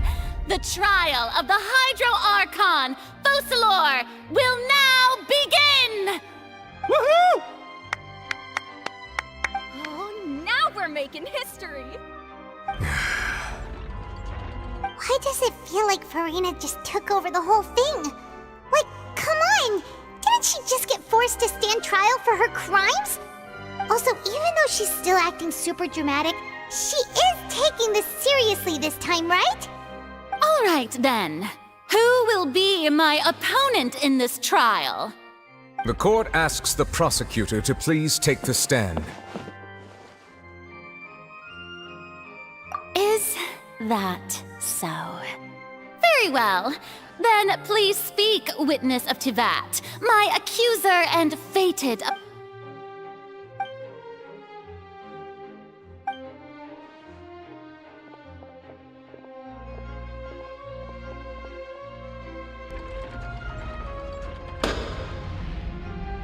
Also, please allow me to ask, as a final question before the trial begins, just how much work did you do to force me onto this stage? Well, we did do a lot of prep after the meeting that day. I can go over the tasks assigned to the Spina di Rosula, since they were rather straightforward and easy. Navia, the president of the Spina di Rosula. Most of the people who participated in the disturbance this morning were my subordinates. They changed into plain clothes. The people's resentment against their... Moreover, according to our understanding and analysis of you, when something like that occurred, you would likely flee the scene and head to Poisson by yourself. So, we arranged for a second group to lie in wait there. So, you mean... the ones who scoured the settlement for me were also from the Spina. And their goal was to force you to step into the giant magic box so you may personally participate in the greatest magic performance in all of Fontainian history. That's right. That house was a magic box, rather than someone's residence. As the super ultimate version of the setup that I used when I first performed at the Opera Epiclese, the volume of the box was increased by a whole order of magnitude, and the distance it traversed was the entire gap between Poisson and Aranias. Its cargo, of course, was an Archon instead of a human. My thanks, Farina. Without your help, we could never have pulled off such an extraordinary performance. Of course, this performance was only made possible with Father's support. The House of the Hearth spent a massive amount of labor in Mora to pull this off. We had to select a location, construct the giant magic box. So, in other words, the earthquake that we felt within the giant magic box was just a normal tremor from the transportation of the whole house? That's right. It wasn't a sign of another disaster to come. Then, I can guess Nervilette and Cloran's parts. You gathered a crowd, prepared a stage, all so that as... Yes, that is correct. Well, Clorand, I must commend... As for you, you'd make sure that I didn't notice anything amiss before revealing yourself as my prosecutor once we'd arrived onto the stage. Oh?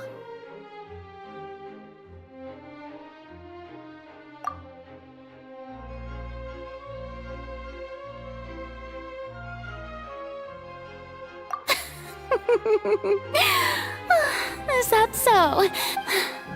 It's fine. It matters not. The stage is already set, so there's no reason to disappoint the audience. Let's see this trial through. Sir Prosecutor, please allow me to pass this along. This is a document that Miss Charlotte applied for and received permission to share. Huh? Charlotte wanted to give us something? Oh, so she's here too! Hey! Oh, let Paimon see! So in other words, we can refer to this anthology. Let's quickly confirm the information in it. Just think of it as a refresher, alright? You defeated the Hydro Archon in the very first... I didn't think that you'd wipe this as the fortress of Meripede was almost destroyed and I nearly lost the words of... According to Monsieur Neuvillette, both Child and that whale should have been in the primordial sea at that time.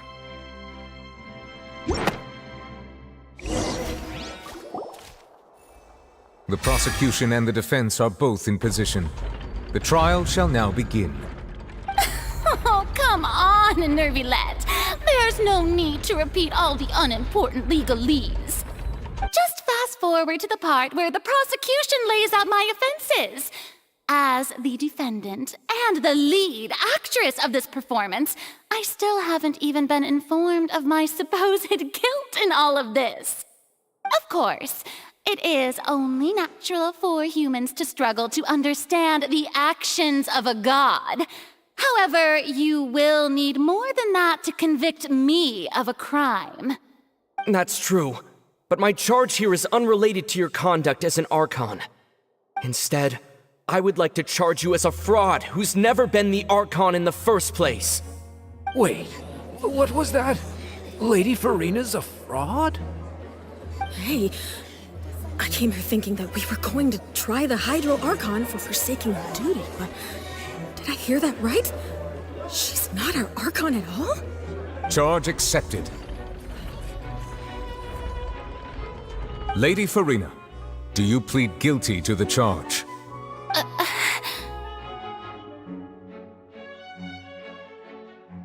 Lady Farina. I plead not guilty. How can I be guilty?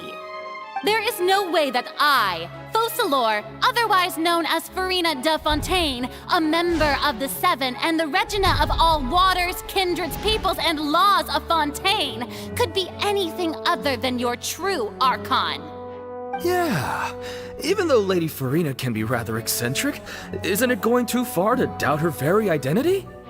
Yeah, I've never questioned her identity either. Sure, Lady Farina can be super irresponsible, but what grounds does that prosecutor have to make such a huge claim? I have cause to believe that common sense will prevail in this case. Many of the members of the audience have known me as the Hydro Archon ever... See? Even the Orb, if you wish to drop... An argument with near impossible odds, huh? You have to not only refute Farina's claims, but also... Oh, well, I tried to... And if I...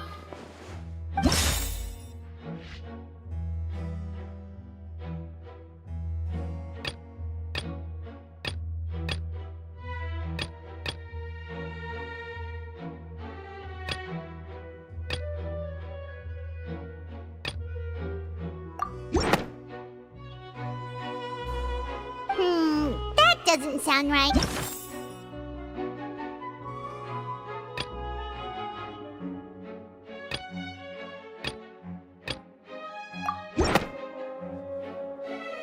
First of all, you may be a member of another long-lived race, which would allow you to naturally possess an extended lifespan.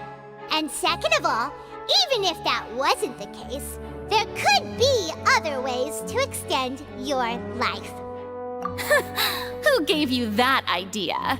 Was it the A curse? I once thought it possible that the aura of an Archon might naturally resemble a type of curse. But in light of this claim, perhaps what I sensed was not your divinity, but a curse after. Neuvillette sensed it too, huh?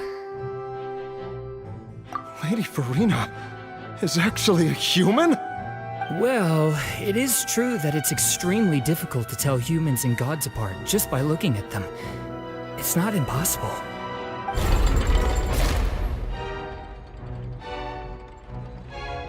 Well, don't start celebrating too early now.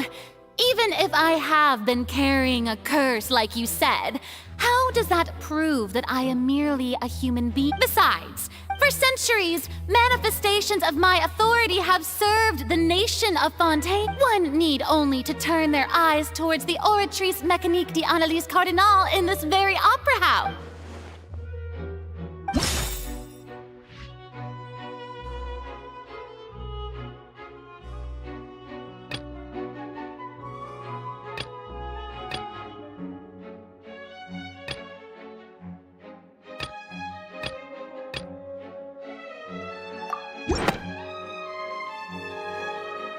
That doesn't...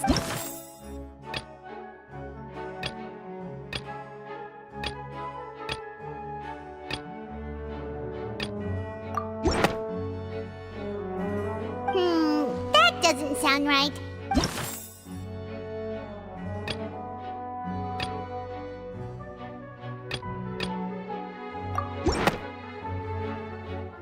You tried to reference the Oratrice. But weren't you as confused as all the rest of us when the Oratrice declared Child to be guilty without any proof? Otherwise, you should have come up with a good explanation for that by now. Didn't I make myself clear at the time? The decisions of the gods are naturally difficult for humans to comprehend. There is no need to provide an explanation. Lady Farina, I believe a reminder of your current circumstances is in order. While the court is in session, the principles of justice and the law must come before all else. While you are an Archon, you are also first and foremost the defendant in this trial. You will prove yourself unable to defend against the prosecution's charges if you continue to withhold vital information against the rules of the court. I never thought you'd use that kind of rhetoric against me. That was no trick of rhetoric, Lady Farina. I've merely reiterated the rules of the court.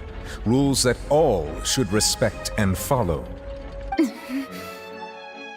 So, you neither knew why Child was declared guilty, nor did you understand the structure and operations of the Oratrice. Instead of having been created by you, the manifestations of authority you mentioned have been made by the real Hydro Archon, haven't they? The real Hydro Archon? Well, now you're really losing me. It is true that I did not know why the Oratrice gave out a guilty verdict that day.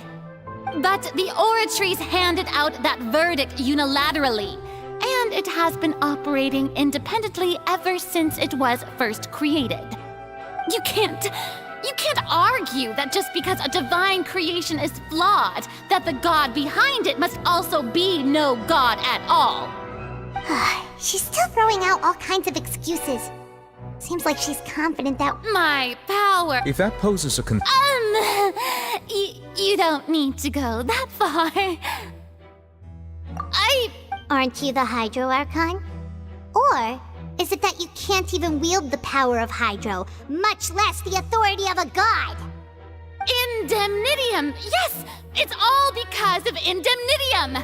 All Archons derive their power from the faith of the people, and I've converted the people's faith in justice into Indemnitium!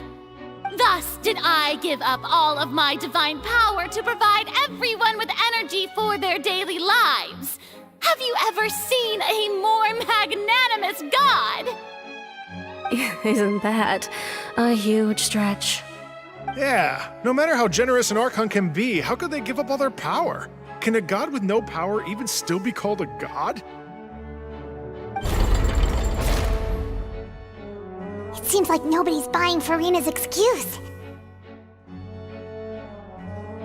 Hey, come now, everyone!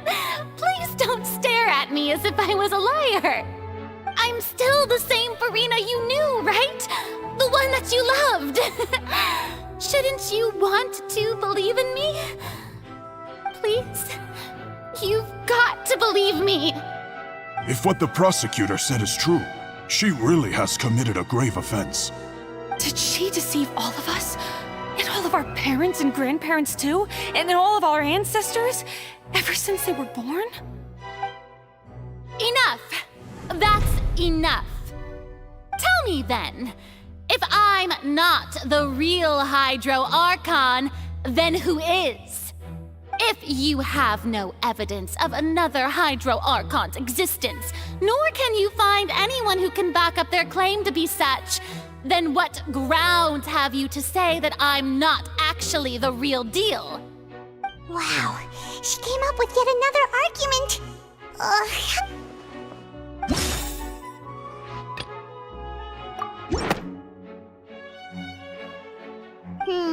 That doesn't sound...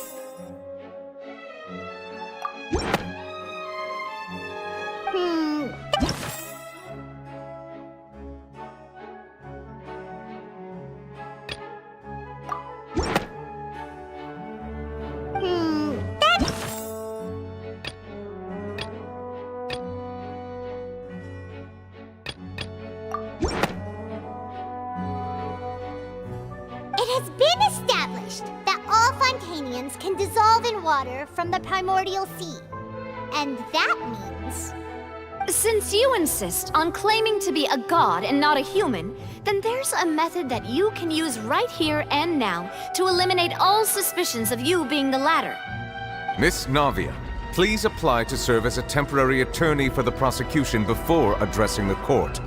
Though you act in partnership with the prosecutor, you must still adhere to proper procedure. Super sorry, Monsieur Chief Justice. I swear this really will be the last time that I'll speak out of turn. Now, I've brought some seawater from Poisson. As everyone knows, a massive flood struck the area not long ago, taking many lives, including those of some of my closest friends. So, Miss Farina, would you dare to touch some of this seawater? If we are to believe that you are indeed the real Hydro Archon, touching this seawater would have no effect on you.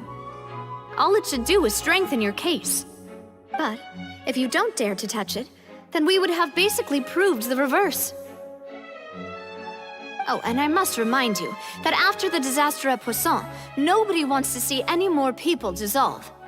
I do hope you'll act prudently and choose the simpler path of admitting guilt. Navia from the Spina di Rasula. The Spina has governed Poisson for many years. I guess her suggestion is valid. If Lady Farina is indeed just a human, she's probably Fontanian like all the rest of us. Would she really dare to try?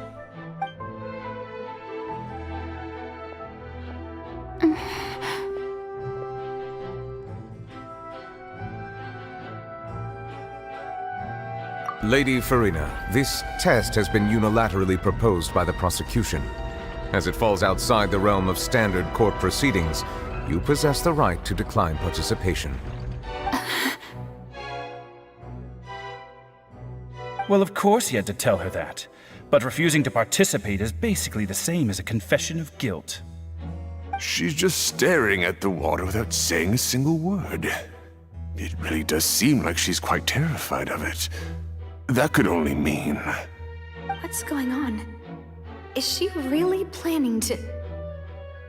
that's not what we thought she would... Due to the inherent risk of the test, Lady Farina, you may...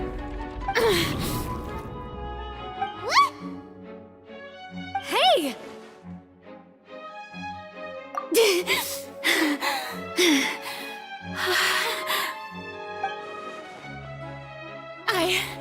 I'm fine!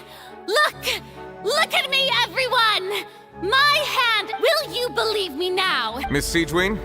If you're present, Miss Siegewien, please come forward and attend to the defendant. Siegewien, don't be nervous. It'll just take a few seconds. Let me see. That should be enough. Please announce the results of your evaluation to the court, Miss Siegewien. As everyone doubtlessly saw, Miss Farina was displaying symptoms of hyperventilation and flushed skin. These indicate that she was experiencing the adverse effects of exposure to primordial seawater. The extent to which she was affected is the same as other humans when exposed to primordial seawater of a similar concentration. Thank you, Miss Siegewien. Lady Farina, you may return to the defendant's stand. Oh, wait. What did she just say? I didn't get dissolved! Shouldn't that be enough to prove my innocence? Well, considering your tendency to run from your problems, we did originally prepare a direct sample of the seawater around Poisson. However, after extensive discussion, we exchanged it for a sample that is not concentrated enough to dissolve an actual human. After all, on the off chance that something entirely unexpected might occur, we don't want anyone else to lose their life to the sea. Yeah, so out of regard for Farina's life, you secured a low-concentration sample and asked the head nurse to serve as an expert witness. It's a great thing that the direct sample wasn't actually used. Farina could have... I can't believe... you...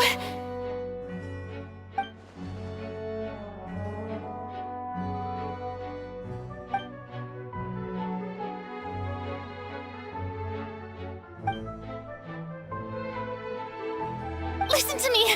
Listen to me, everyone! Please don't give me such cold and disdainful looks! What happened just now didn't prove a... Think about it! How can you conclusively Also, if I was really just a human, why would I dare to just put my hand in that kind of water?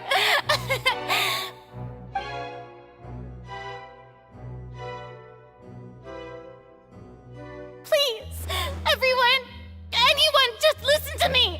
I swear, I really am your Archon!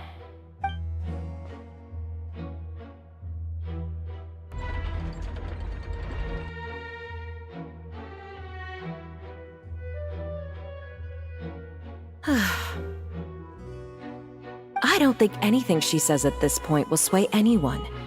The odds are just too stacked against her now. With all the things that have been said, Paimon doesn't think there's any way left for Furina to win. I believe the time for arguments and presentation of evidence has come to an end. If there are no objections, we will move on to the final judgment.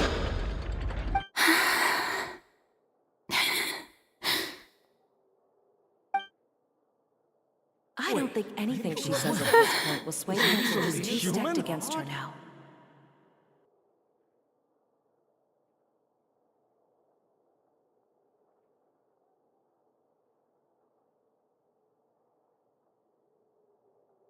In my capacity as Chief Justice, I shall now render judgment on Furina's misrepresentation of herself as the Archon of Fontaine. As a human who knowingly deceived her fellow citizens, Furina is... guilty.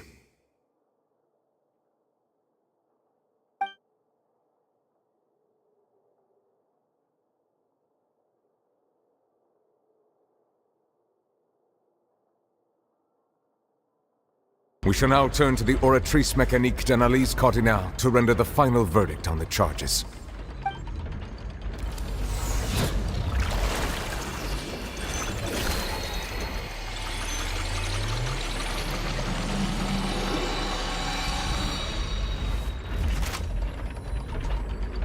According to the judgment of the Oratrice Mécanique d'Analyse Cardinale, Furina is...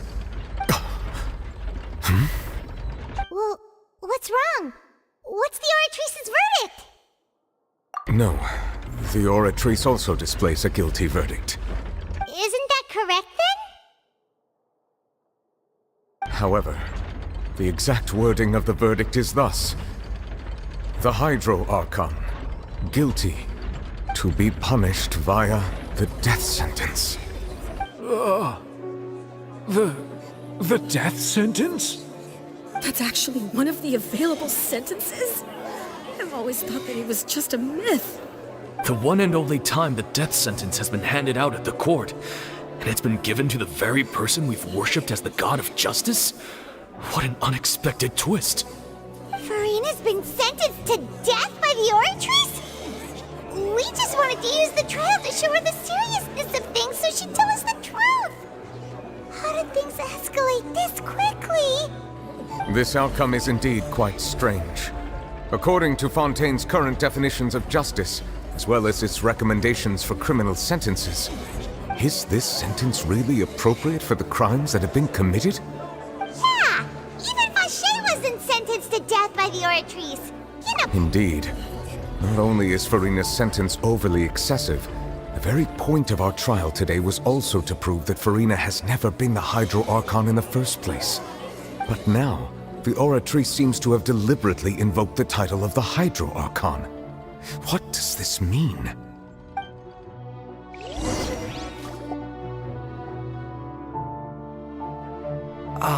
Excuse me, if I may interrupt. Is the trial still going? Fremine! You finally made it. I assume this means you've completed your mission? Mm-hmm. Any mission Father assigns to me will always be top priority.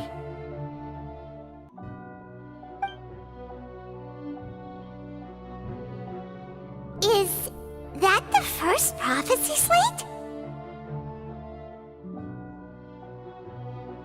Huh. So the knave privately arranged for Fremine to try and find the missing slate. I looked everywhere and finally found it at the bottom of the sea. It took me a long time to get around some dangerous stretches of water. But has the trial already concluded? Then doesn't that mean I've come too late? Thank you for your hard work, Mr. Fremine. Please allow me to review the record left on the slate. Traveler, I believe that you have already seen the other existing slates, and would like you to come here and confirm their contents.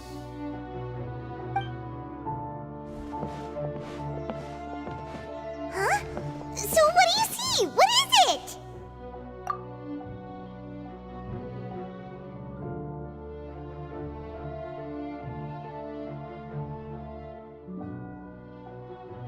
I believe I've now made sense of the Hydro Archon's crime. It has to do with Fontaine's lost history. Huh? Isn't the Hydro Archon just guilty of deceiving her people?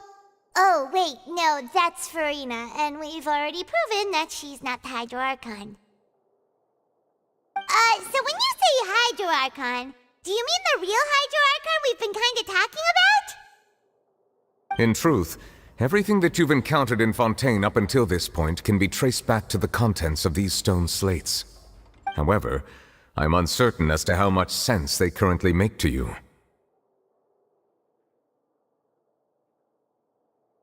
Okay, let's try to recall the contents of the other 3 stone slates. Paimon will do her best to help you remember.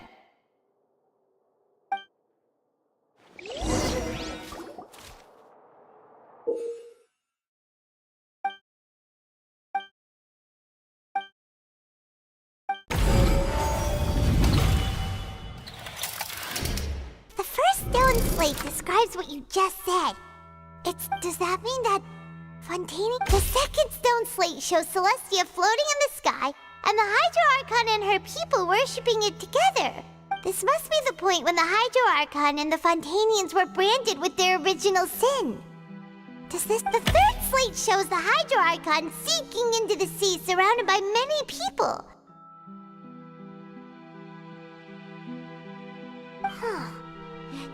Well, the fourth slate is the prophecy the Fontainians have been talking about. People dissolving into the sea, the Hydro Archon crying on her throne, and so on. We didn't believe that such a crazy...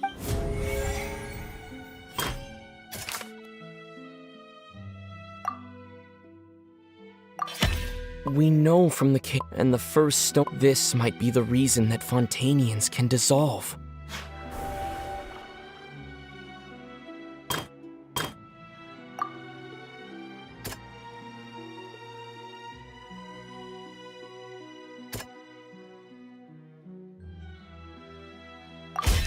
Perhaps what is about to take place has all happened before. The true sin of the Hydro Archon that Nervalette mentioned, and the original sin cast down on the people of Fontaine by Celestia, as recorded on the stone slates.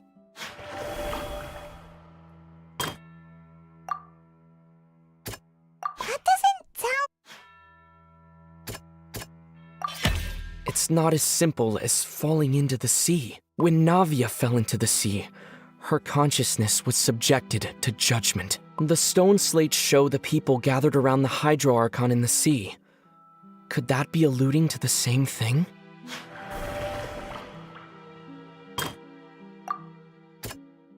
That doesn't...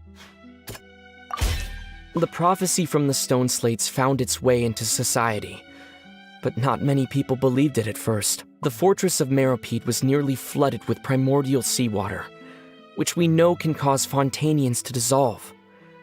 It seems increasingly likely that the prophecy may come true. If we hadn't dealt with it in time, things could have gone very badly. They'll dissolve into the primordial sea but won't cease to exist. Their essence will flow in the seawater, converge, and take the form of an oceanid.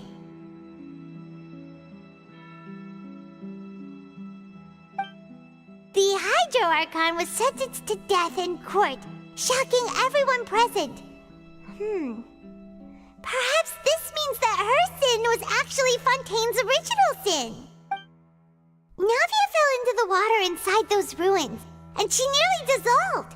She was surrounded by the people of Poisson in a court within her consciousness, and was forced to take part in a trial meant to make her stay. The eruption of the primordial sea at the fortress of Meropide was the surest sign that the prophecy was about to come to pass no matter what. The stone slate's content can all be verified by recent events. If we combine what we know together, loads of truths should come to light.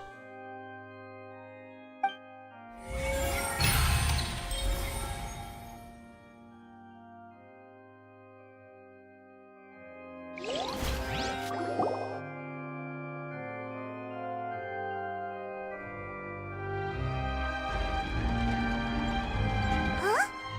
Oh, Paimon gets it now! So that's how you can make sense of it! But then it feels like we're going to have to share some truly shocking revelations. Let's hear them.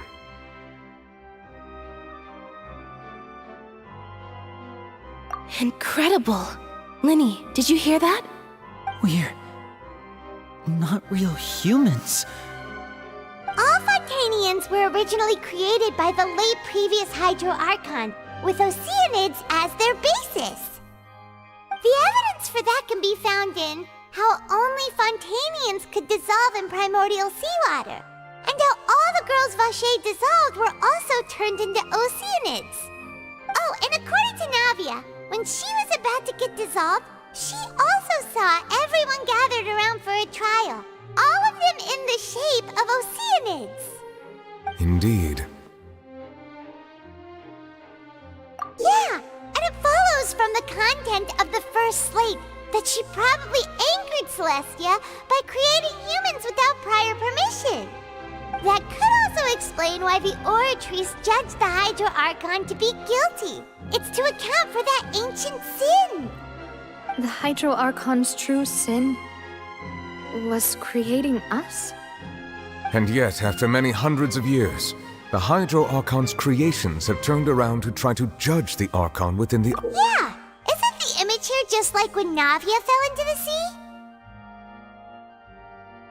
So wouldn't it be trying to show the image of the Hydro Archon also falling into the sea once the prophecy has been fulfilled in the fourth slate? In the end, the people will all be dissolved into the waters, and only the Hydro Archon will remain weeping on her throne. Only then will the sins of the people of Fontaine be washed away. Did Paimon get all that right? You've made some keen deductions. I must say, given how much you still don't know, it is impressive that you've already managed to connect so many pieces of the truth. However, while you were able to decode all the information on the slates, they've also been etched with an additional layer of hidden information using a different power source. When we were at the ruins, I tried to decipher the hidden information recorded in the slates. But since we only had 3 slates at the time, I was unable to come to a full conclusion. Now that the slate collection is complete, I shall make another attempt to decipher the narrative recorded within.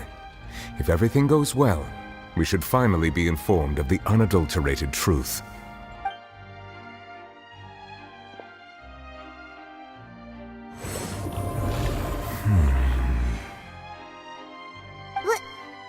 Well? Did you get it? I believe I should share this truth not only with you, but with all the people of Fontaine as well. I will try to briefly summarize it for you.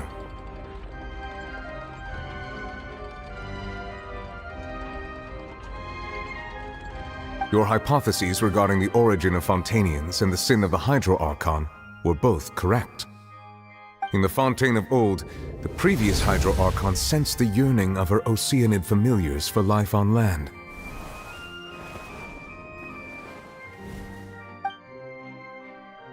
The Oceanids were enamored with the beauty and romanticism of human beings, and wishing to have those experiences for themselves, expressed to the Hydro Archon their desire to become of a similar kind. However, even though water as an element is intricately linked with the power of life, the Hydro Archon, as one of the 7, did not possess the authority to create a new form of human life. Not one to give in, she eventually found a way to create permanent humanoid bodies for her familiars by appropriating the power of this planet's primordial sea.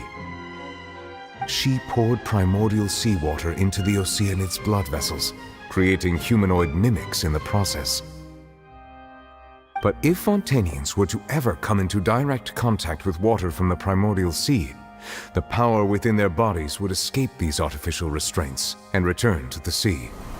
As a result, their forms would collapse, and they would be reverted to their original forms as Oceanids. Of course, the Hydro Archon never received permission from the heavenly principles to create a new human race.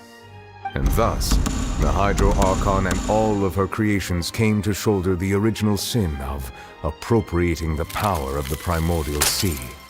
That is the true history of how the people of Fontaine first came into being.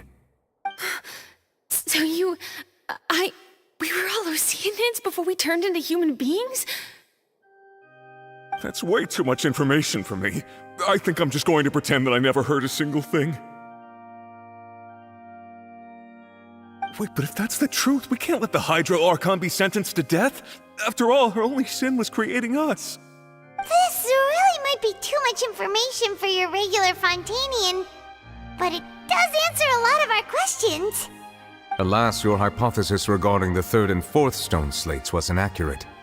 The slates respect a key point of the visual on the third slate is how all the individuals depicted in the water are humans rather than Oceanids. They have not been dissolved, which implies that the water depicted in this slate is not water from the primordial sea. The nation of Fontaine is the nation of Hydro, as well as the nation of trials and justice. Instead of being the literal element, the water in the scene symbolizes judgment and justice. You may also recall Navia's experience. When she fell into the sea, her consciousness was surrounded by that of many others who intended to hold a trial to determine her fate. Therefore, the meaning of the third slate is that the people of Fontaine shall try the Hydro Archon at the court of justice. Yes, it refers to our present situation. I think I'm following now. So, what you're saying is, even though we decided to put on this trial to avoid fulfilling the prophecy, in truth, everything we've done has happened exactly as the prophecy foretold. So now, it seems, we're the ones making sure it comes true. What should we do? Huh. No matter what, the prophecy will be fulfilled. Is this what it feels? If that's the case, does that mean the scene in the fourth slate will also be fulfilled soon? Traveler, I would like to point out another small fallacy in your deductions. About the fourth slate, you probably thought that the eruption of primordial seawater beneath the fortress of Meripede served as the surest sign that the prophecy was about to come to pass, yes? However, I believe that rather than being a sure sign, that eruption could in fact only be a small warning of something far worse to come. As for the root cause of the catastrophe, I believe you've already encountered it once before.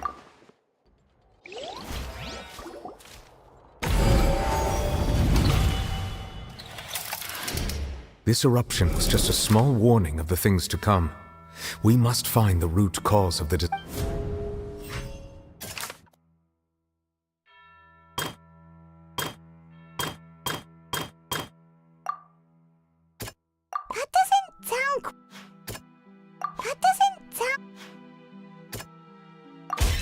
It was both dream and reality. If we're talking about a true culprit, that could only be that thing inside the primordial sea, right? The truth, the original sin, the trial, and the root cause of the disaster.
huge whale you saw in your dream?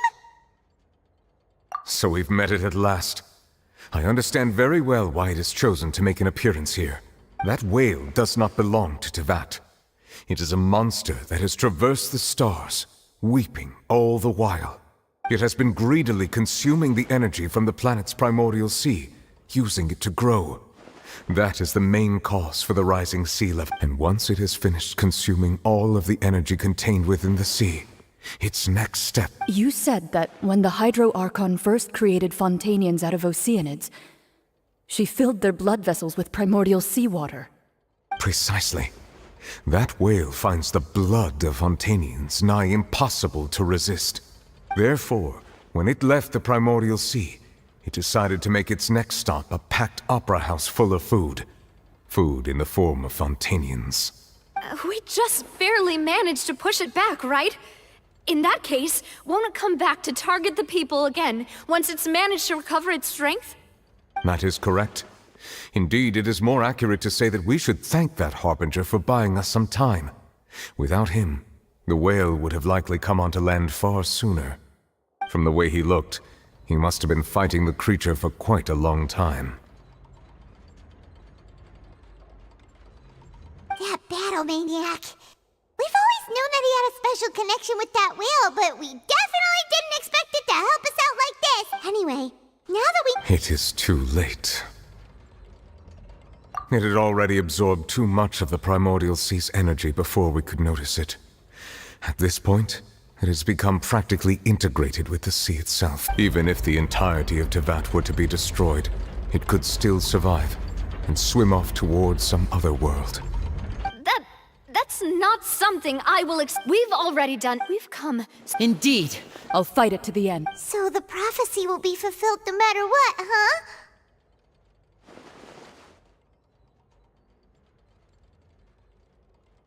The prophecy. Yes, what has been prophesied will be fulfilled. You may...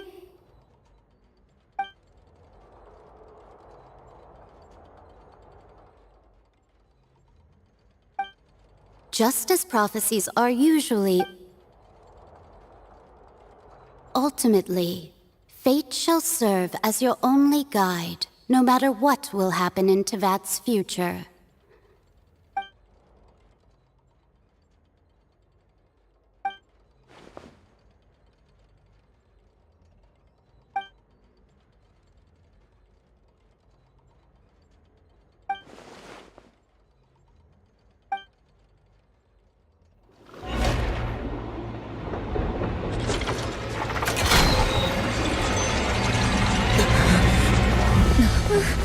What's happening with the oratories? I believe it is preparing to carry out the death sentence.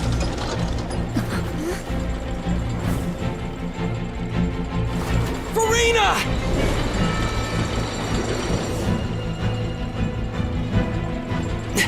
No, I still need answers.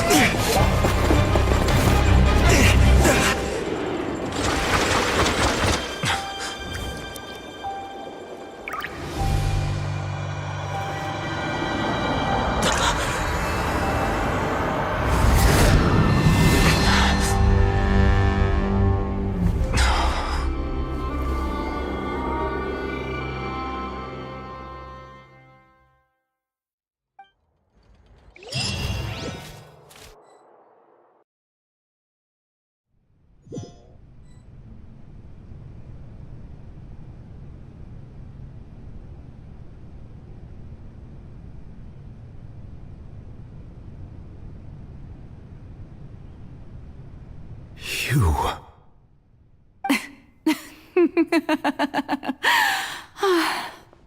Sorry.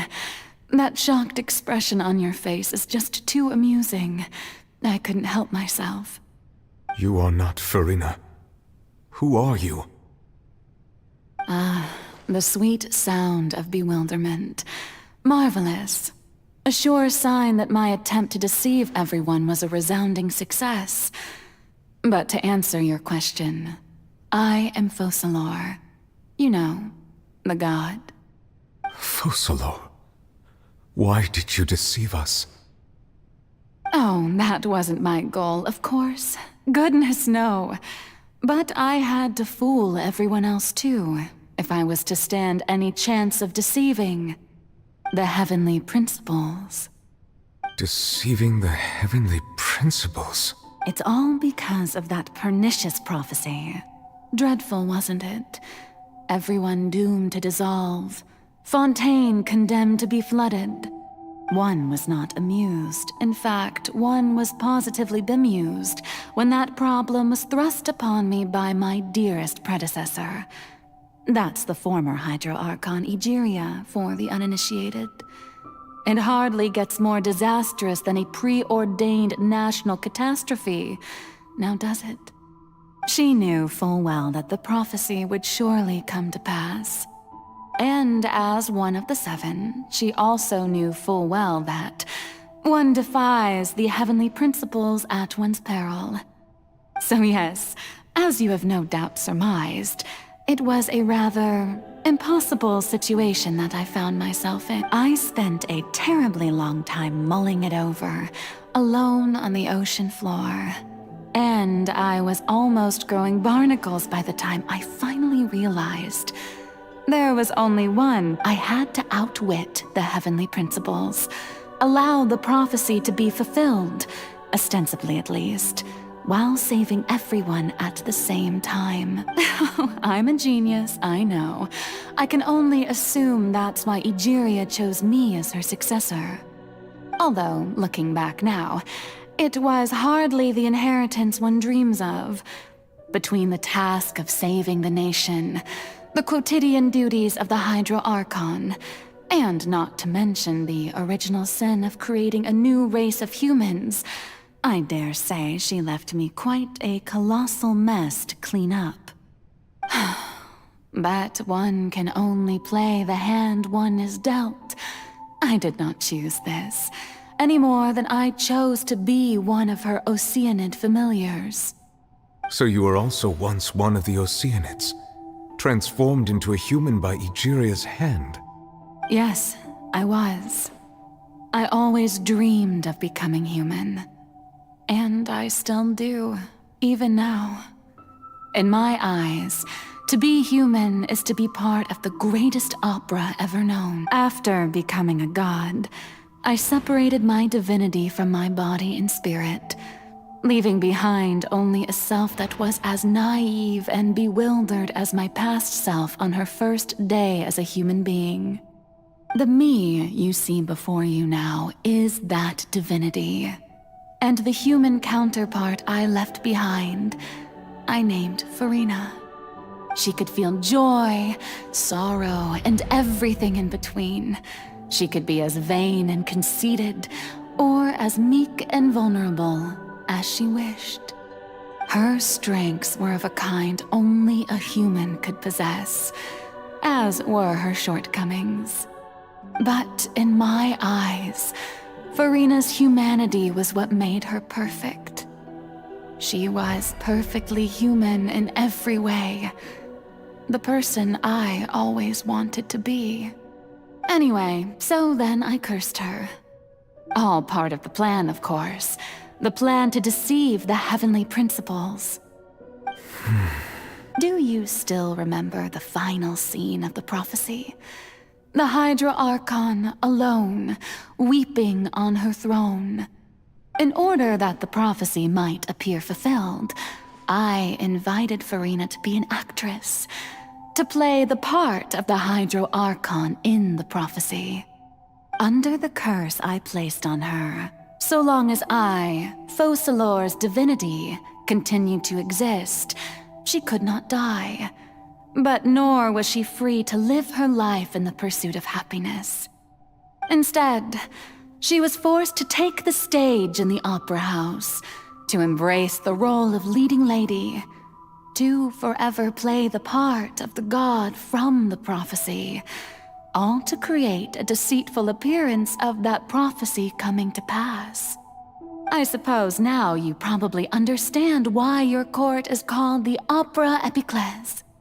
But Farina is only human, isn't she? Even though she has had a long life, her mind is no stronger than that of any other ordinary human being. I cannot begin to fathom what she has had to endure. It must have been torture for her. It has indeed. And although she is, in a sense, me in human form, I most definitely owe her an apology for it.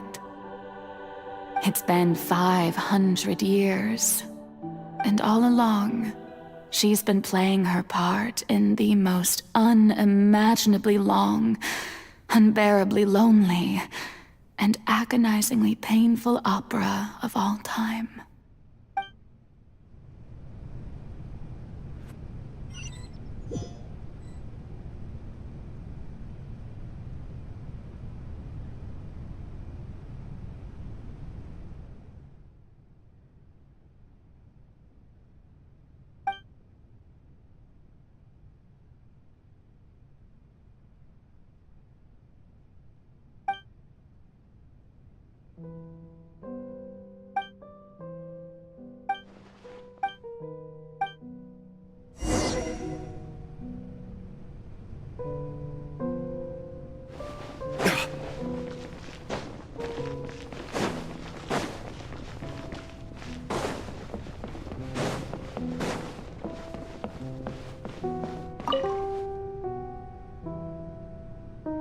Oh, who permitted you to come onto this stage? Now, all right. It is not my intent to reprimand you. There is no need to state your name. Just... I am Focalo...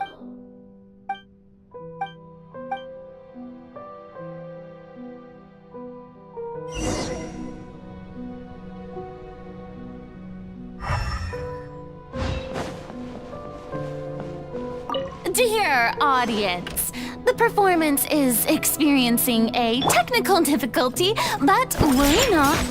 The guards shall resolve it soon enough.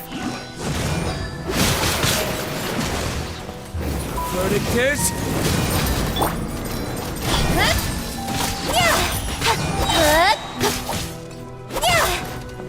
With sword comes shadow.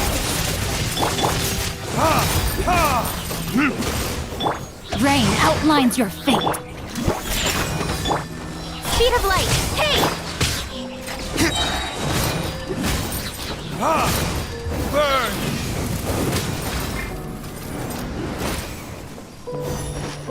Hey, what gives? The audience is still watching me, you know. Guards? Wait, where are the guards? Guards!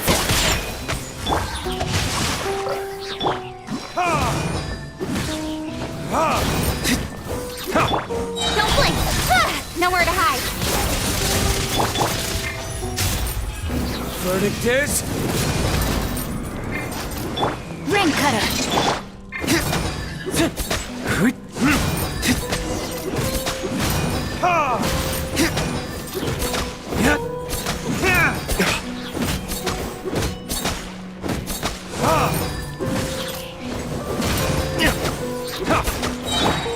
Speed of light.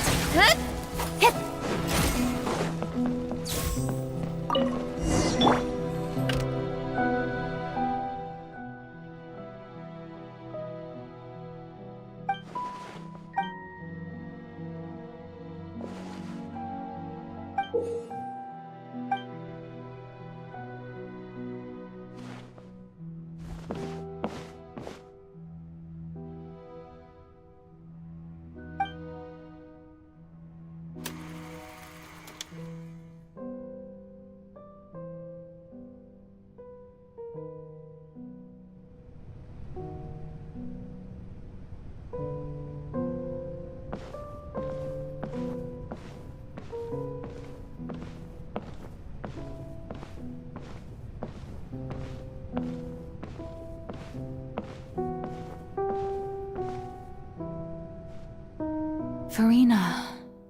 Farina. Huh? Who's that? Who's calling me? Where are you? Be not nervous. Be not afraid. I am before you. Wait a moment. You're near me? How can this be?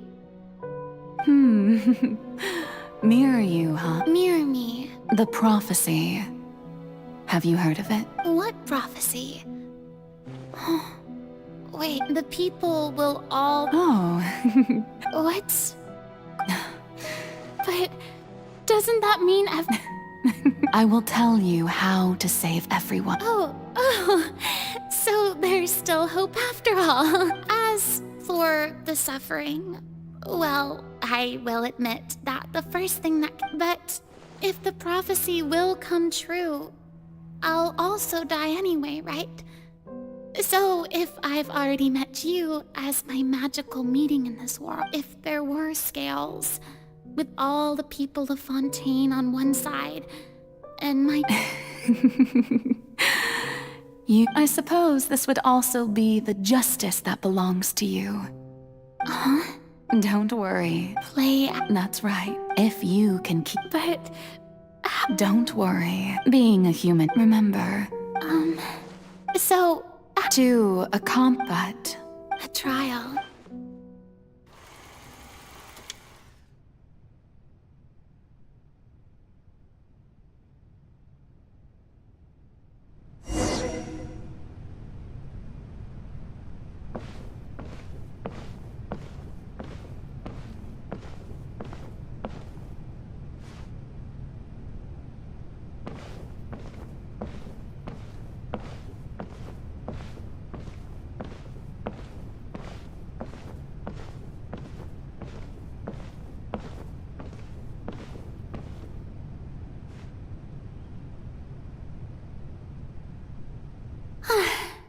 The Maison Cardinalise has announced my accession.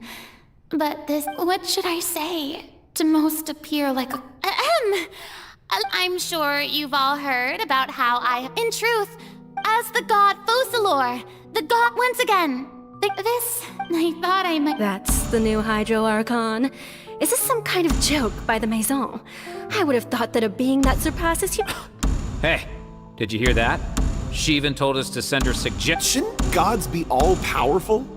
She's being so modest.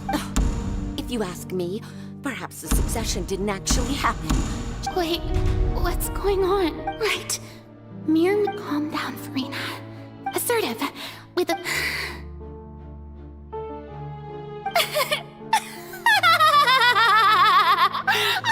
Oh, very good, my people.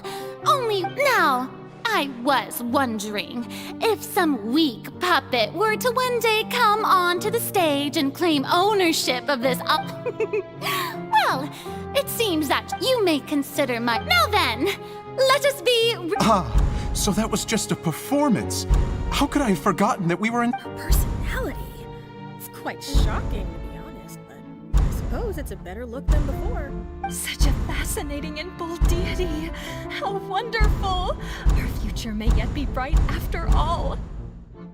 It seems I've turned them around.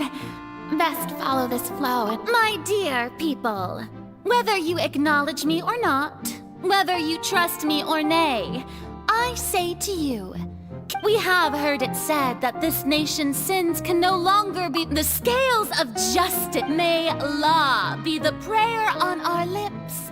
May judgment be our worship. Let us light the fires, and there is no trouble so long as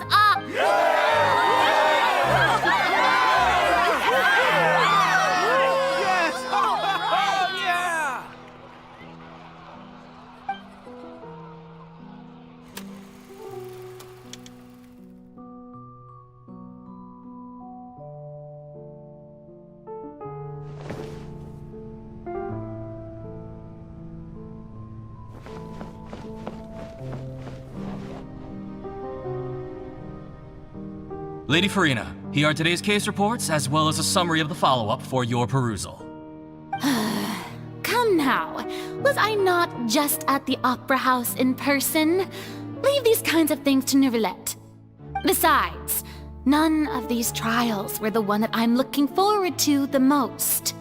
If I may be so impertinent, what kind of trial are you truly— A magnificent, dramatic, and wondrous trial. A trial to end all things. That's true, I fear. No need for fright. And do not take what I said before too seriously. Go now. Do your duties. The trial I await. It...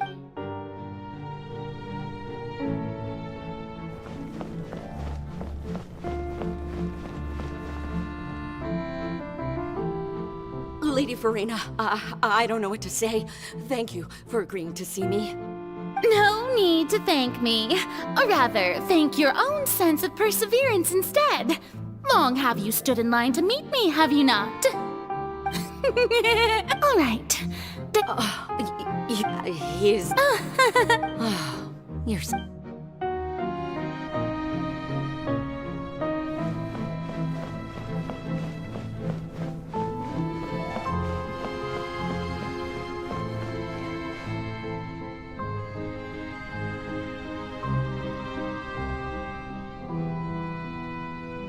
Lady Farina, here are the latest hydrological reports. As for the specific parameters you asked to take note of, I'm afraid things still don't look good. I see. It's as I thought then. As your god, I did already expect this, but I wanted to see how far your human wisdom would allow you to analyze it. All manner of signs indicate that the prophecy will still come to pass. Forget it. That's not something you need to worry about right now. Well, as I understand it, the Fontaine Research Institute is also trying to find a way to counter the rising water levels. Really? Have they found anything? I'm afraid that they haven't found any effective solution thus far. Oh, is that so? Well, no wonder. This issue has reached the realm of the gods, after all. Still, their spirit is praiseworthy.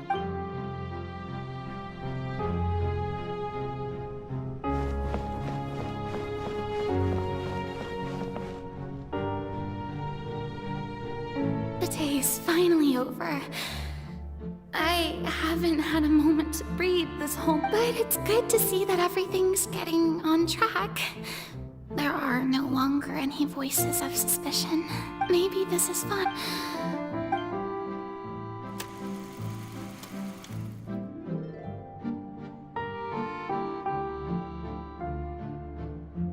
Lady Farina, here are the new trial reports for the latest cases, as well as a summary of the follow-up. There'll be no need for that. I've seen them already. Lady Farina, I've waited so... Indeed, my dear, loyal citizen. This joyous moment is an Lady Farina, we're detecting significant hydrological anomalies near Poisson. Understood. Keep monitoring. Keep me informed should anything come up at the Institute. I don't think I let anything slip today. I must show the people that there is nothing to worry. I feel utterly exhausted.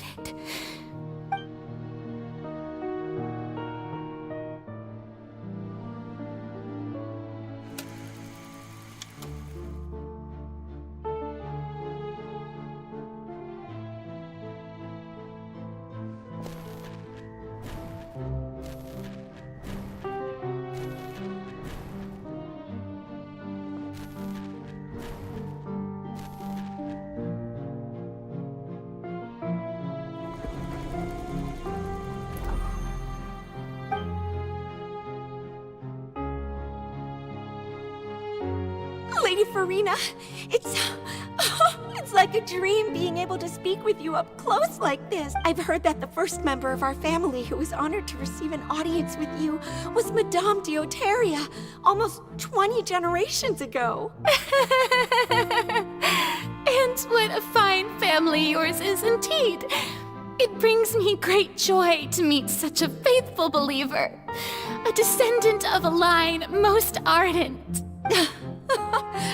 Surely you exaggerate, Lady Farina. What is it, good citizen?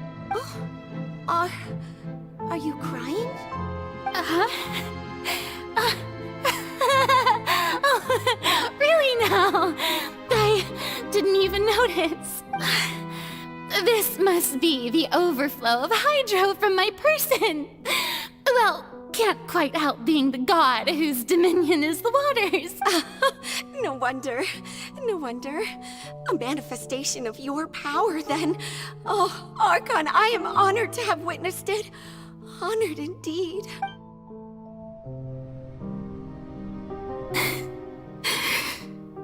So interminable. Hundreds of years must have passed by now. Perhaps the show must go on for hundreds more. I never imagined that it would hurt so much. Have I reached my limit? No, I want to tell Sky of conduct. All I can do is keep heart.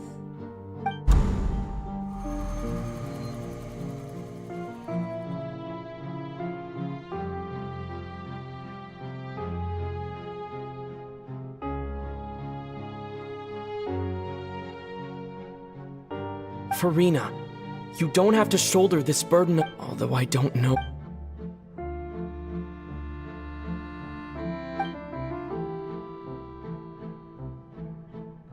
Share. That's impossible. It was fated right from the start that this would be my... But even if you're burdened, just share it with me. A witness. Yes, and if Tevat is, in its entirety, a show on a stage... If that... He's right. I could confide in him, couldn't... But if things don't play out as expected, the people of Fontaine will be the ones to pay the... No, Farina. You shouldn't be selfish. But what if... Farina... You've worked so hard for so... Is it such an outrageous thing to do anyway? If you let this opportunity... Think about it. Long and hard.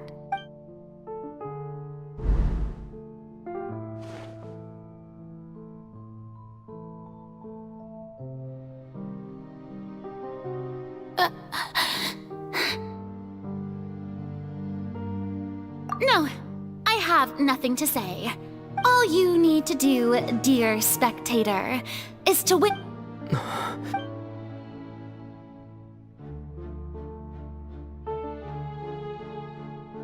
Fine.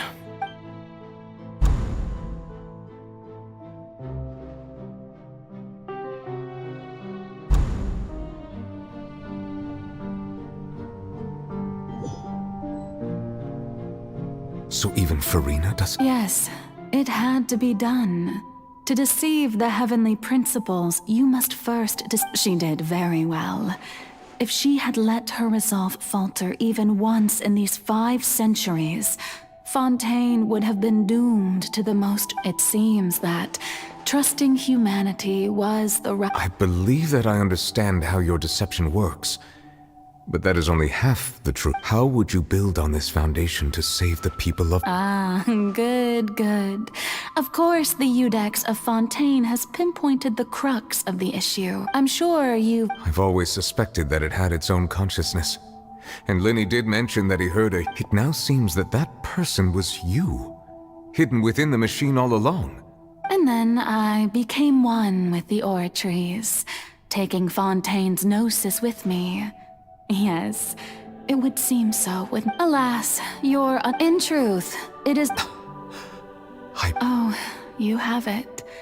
And to be more precise, not only will the oratories take down the god of justice, it will also take down the divine throne upon which she has been placed. I mean, did you think I would be the sort to enjoy peaceful repose while Farina suffered? My work over these last 500 years has been to constantly accumulate indemnitium within the oratory. But really, some have already discovered that only a small fraction of the energy generated by the device was ever used to provide power to Fontaine. The vast majority had to be, accumulated. to enact this death sentence. It was all a part of your plan, then? Both the trial... Indeed.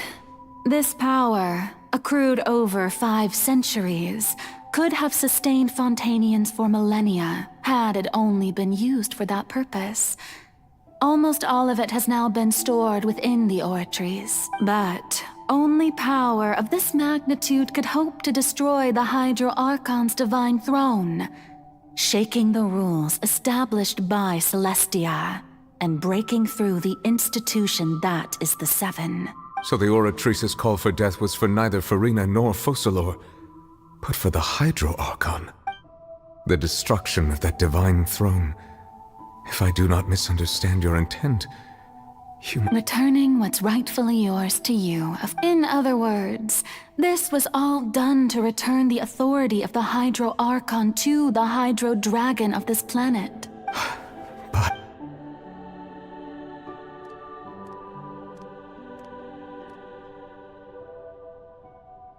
Oh, what? Getting sad again, are we?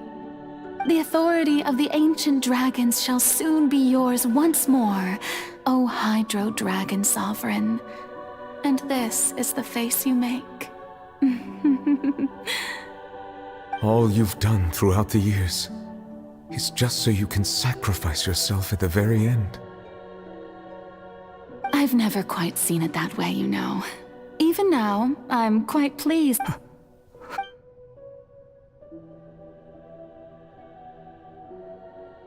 Hydro Dragon, don't cry. I must say, had it been within my rights, I would have loved to judge the heavenly principles themselves. Were they not guilty of essentially the same crime? Egeria stole the power of the primordial sea, and the heavenly principles stole the power you ancient dragons possessed. I, for my part, am the god of justice. And is it not just that your original powers should be returned to you? Speaking of justice, I have always believed that justice lies in the process of pursuing human existence itself. So, if the theft of the primordial sea's might was Fontaine's original sin, then, leaving matters of procedural right and wrong aside, the descent of the Fontainians as humans and their right to exist in this world would be Fontaine's original justice. In other words, existence was Egeria's justice, and to me, justice is the continuation of that existence.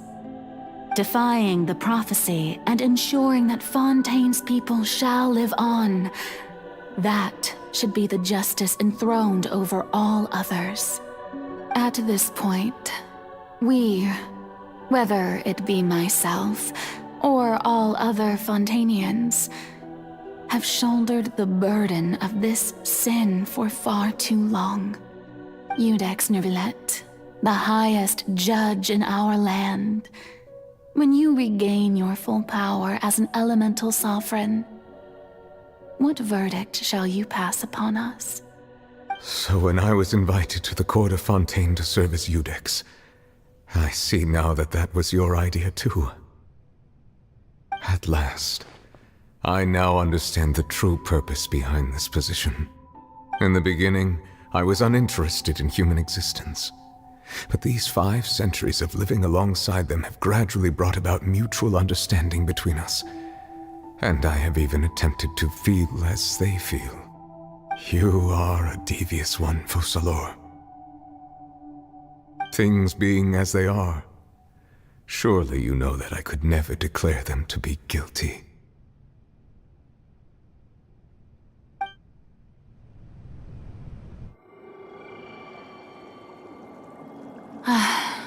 The hour of my execution is almost here.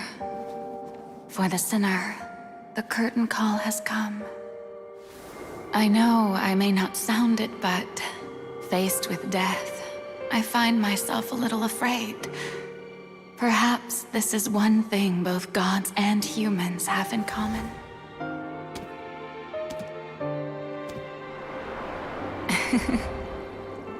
Farewell, Nervalette. I hope you've enjoyed the part you played these 500 years.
Judex Nervalette, hereby declare, people of Fontaine, your sins are forgiven.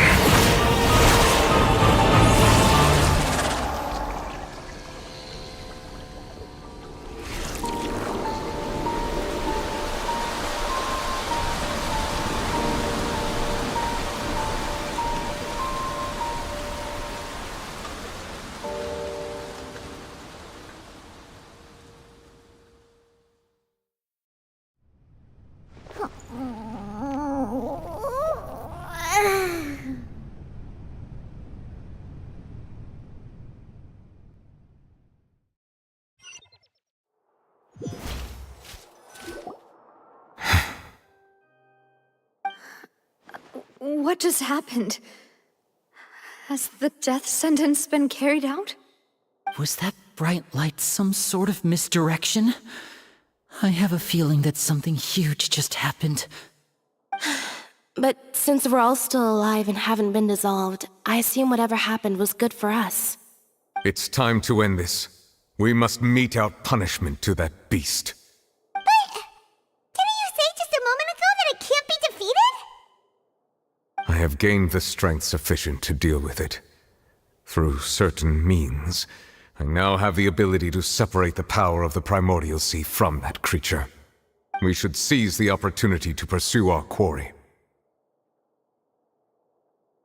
Traveler, now that the oratories can no longer function, I require an executor to help me mete out justice. The root of the calamities befalling Fontaine. The beast, come with me, traveler. The hour of execution has come.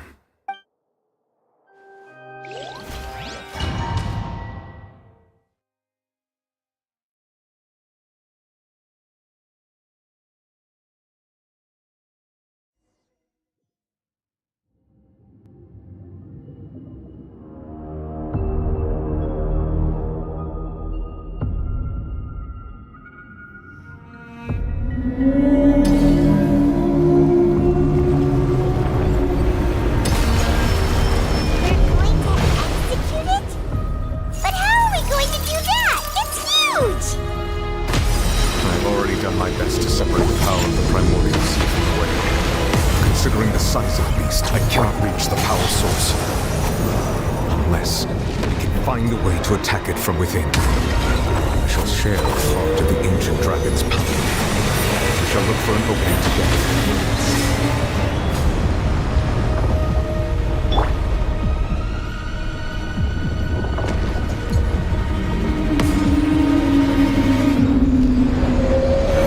I can feel its sorrow turning into a hostility. Monster! Speed of light! With sword comes shadow.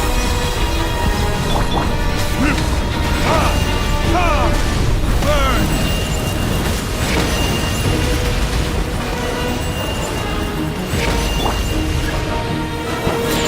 Let's go! The all-devouring narwhal cannot resist its instinct to devour. Continue to trigger its hostility. Chance will present itself.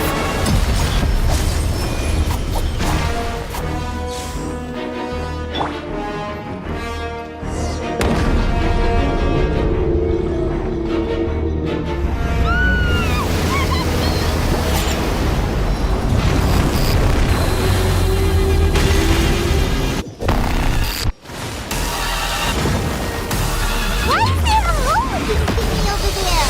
It looks really scary.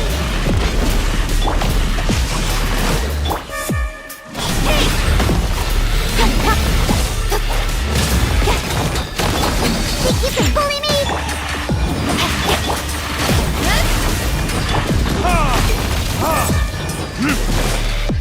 I have granted you my protection. Do not fear. Seize the moment and use my power to suppress its root from within. Rain outlines your fate. Hey! Nowhere to hide.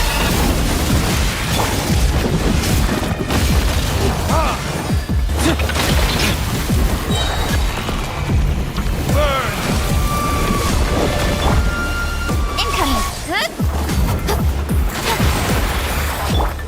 Think you can bully me?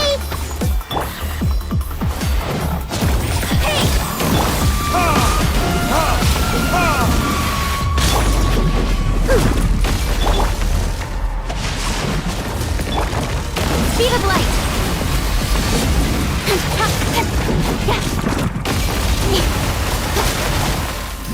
Incoming. Shake and stir.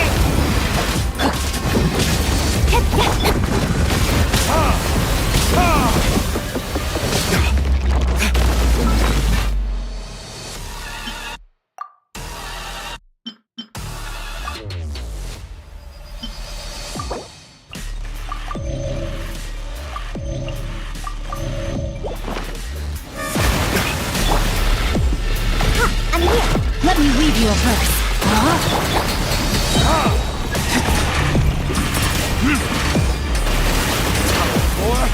Retribution!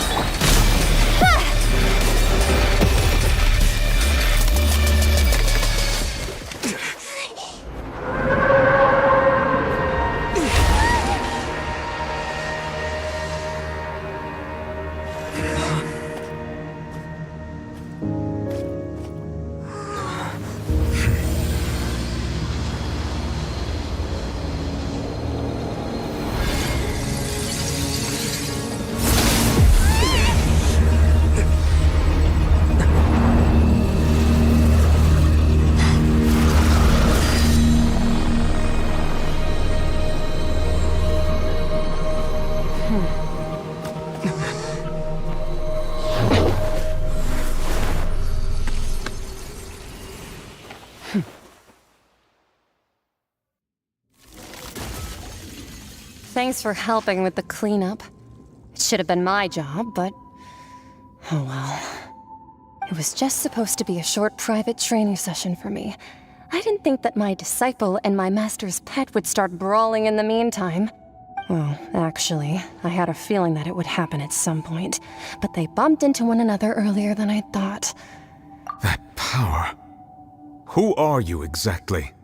Paimon has an idea. From what she said earlier, she must be Child's master. Skirk, right? It's just that he gave us the impression that she was the less talkative person. I simply did not have anything to say to the weak. But so you may speak to me as equals.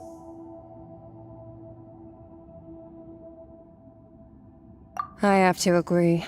It's a strange use of a planet's primordial waters just to raise an all-devouring narwhal. That kind of power is wasted on it. It's not cooperative. It eats too much. And I have more important things to do with my time than pet sitting. The only thing that creature has going for it is its looks. All in all, it fails as a pet. Miss Skirk? I think you might have missed the point. The point being? Well, being that this pet almost destroyed an entire nation. So what sort of person is your master? Well, child's master's master. Wait, is that right? Oh, right. So you don't know him. Sorry, I assumed you did. His name is Sir Taloji.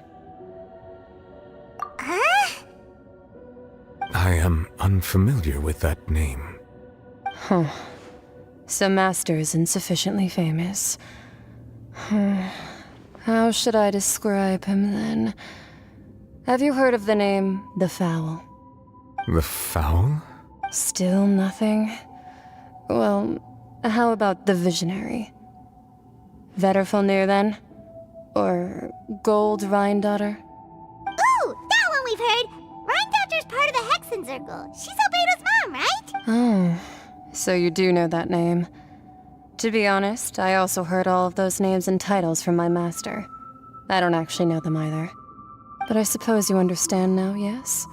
Wait! Didn't you also mention a visionary person? Paimon didn't quite catch their name. Actually, never mind that. I believe it expedient to inform you that the all-devouring narwhal used up nearly all its strength fighting you. Such roiling hydro energies will prove difficult for the planet's deep seas to digest. As such, the fontaine back on the surface has most likely been thrown into chaos. In other words, the prophecy that you've been fretting over should now be in full swing. What?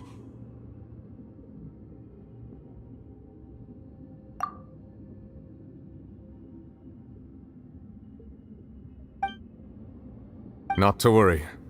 Focalor has already managed to deceive the Heavenly Principle.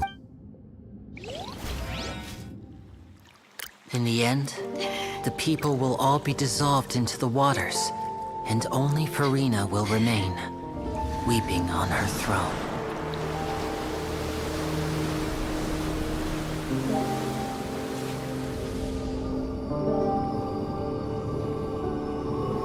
Only then will the sins of the people of Fontaine be washed away.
All hands, initiate emergency rescue!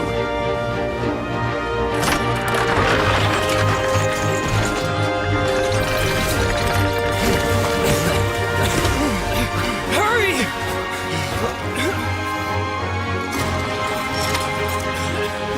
Hey, lend a hand!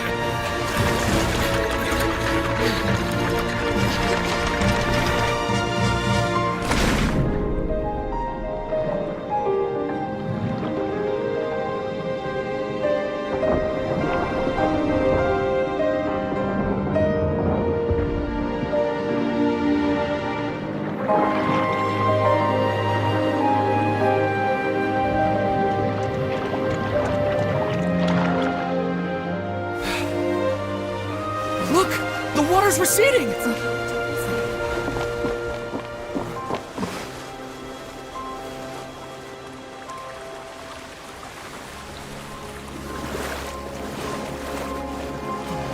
It's a miracle! Water's receding.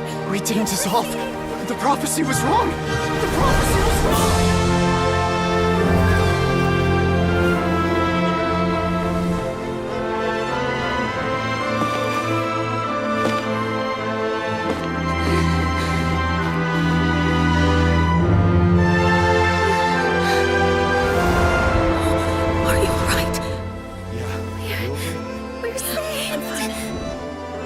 The prophecy was wrong.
In adventuring, as in business, you always have to seize the opportunity while it's there.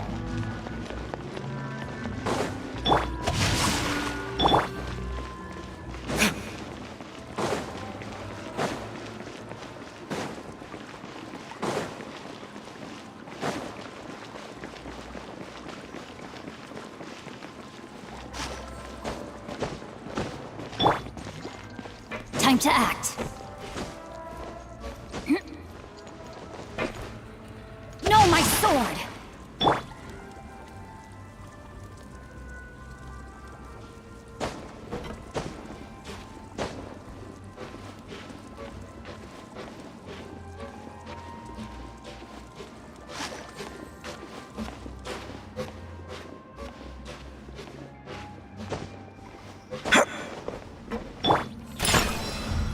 Rain outlines your fate.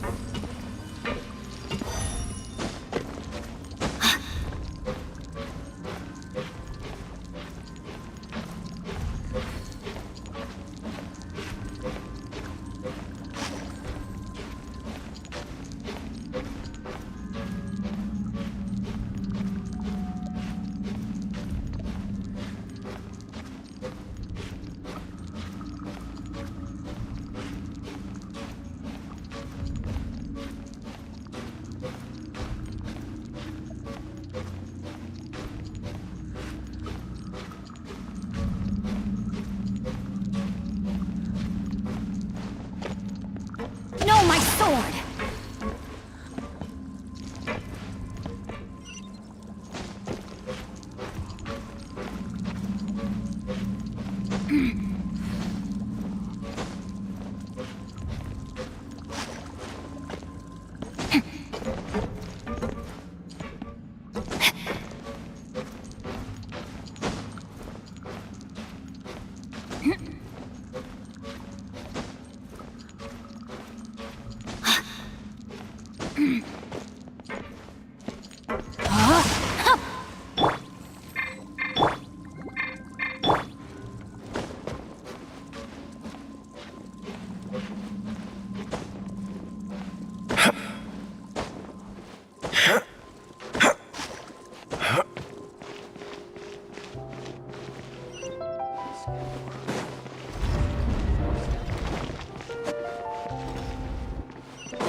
Exactly. But none of them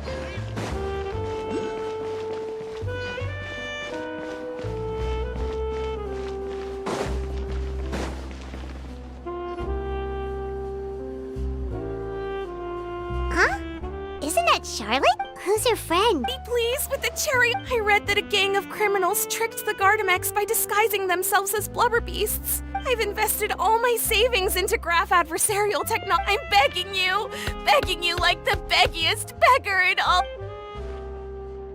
I need you to calm down a little, Miss Lapine, Pauline. I admire your passion for your research And I don't mean to dash your hopes for those, big-ticket orders, but I'm afraid I'm not joking. The Blubber Beast incident was a short story mailed to us by an anonymous amateur author, written in the style of a true story. It sounds like they're just discussing. Funnily enough, but to our surprise, in truth, since we ran, so I knew. Uh-oh. She really sounds... Hey, Charlotte! Traveler, Paimon! I was in the air. She read an article inspired, but she was hoping I... But unfortunately... This is a new situation for us, too. It's such a pity. It seems like the author was only trying to make the story... Wait, Miss Lapine Pauline? What are you doing?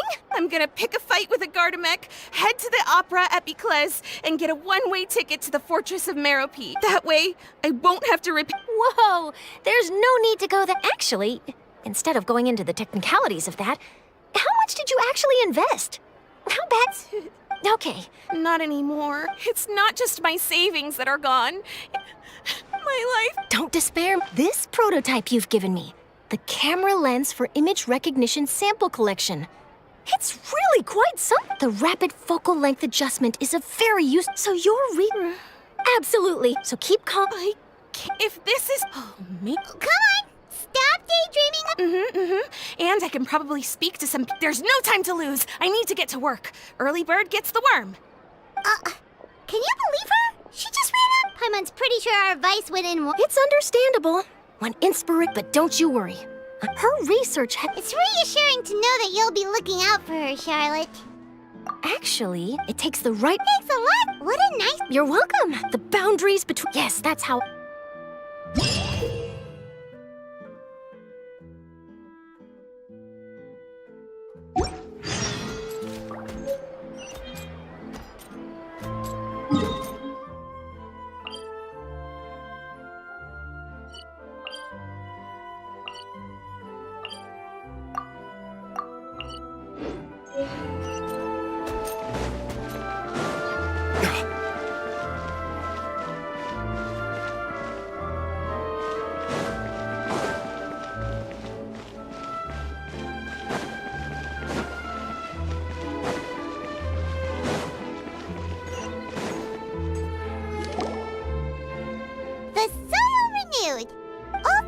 Can still give birth to new skyship with the various disputes that have arisen. People always call the first researcher mad, but few know what to call the second. Wow! Paimon barely recognizes the people in the reports. What do you think? Pretty enthralling, huh? The value for these big... Edwin's assistant, Jurier... Paimon's curious... And that's exactly... Oh, this time...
Oh, it's you. Hey, we're just having a look around. I'm here to update myself.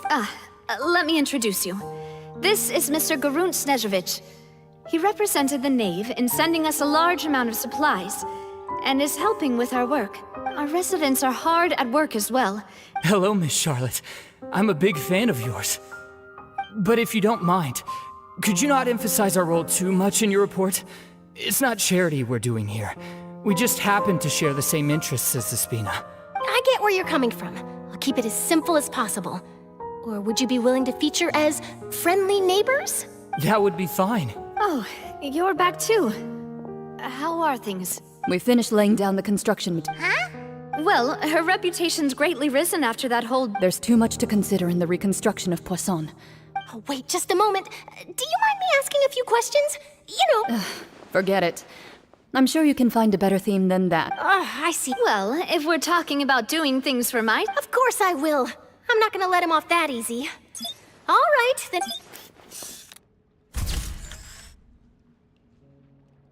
How did it go? Was it a good shot? Not bad. Your addition really helped the composition of the picture. All right, hang on a moment. Let me snap a few more... All right, that should do it. I'll be back here later anyway, so let's call it a day. You're very quick. Speed is of the... Also, not to... Wow, you... I'll hazard a guess that this is how you got that interview at the Fortress of Merope. Whoa, you're what? That's a... In truth, I told him that it... You're right. Stay safe now. And tell me if you hear...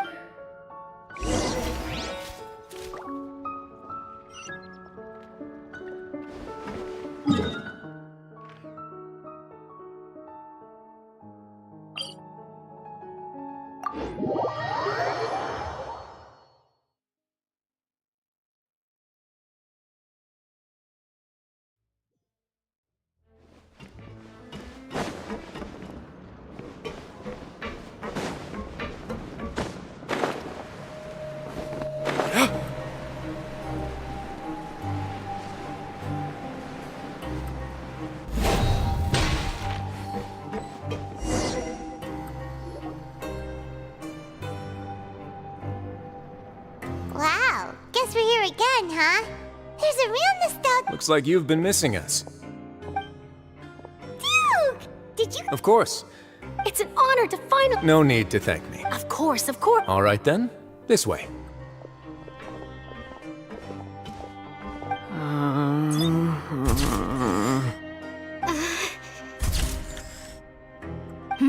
Hey, no need to be so nervous. I've already taken all the photos we need.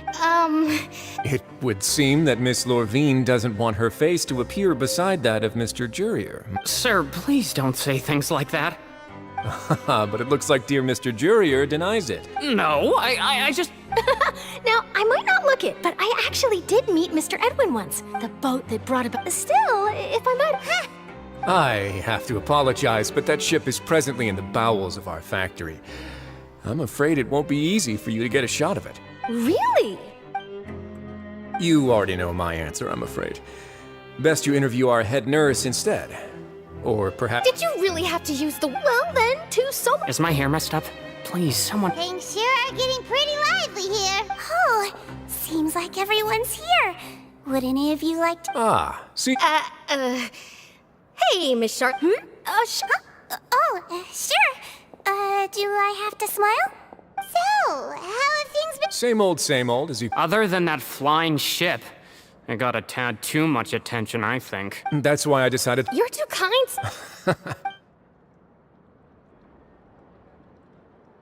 I see.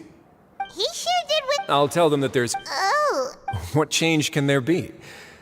As to what Miss Farina's departure will mean for the nation, and if our laws and governance will be transformed, we'll leave those to the folks in the overworld. Hey everyone, the photo shoot's done. Good. In that case, let's call it... Thanks for your cooperation. Come on, Traveler, let's go. There'll be a... Maybe, who knows? All right, last stop, the docks.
Navia mentioned that she stayed in touch with... Traveler, Paimon. Ah, and Miss Charlotte. Would you like a magic pocket? What sort of gadget is... It's a wondrous bag that can Trick a friend.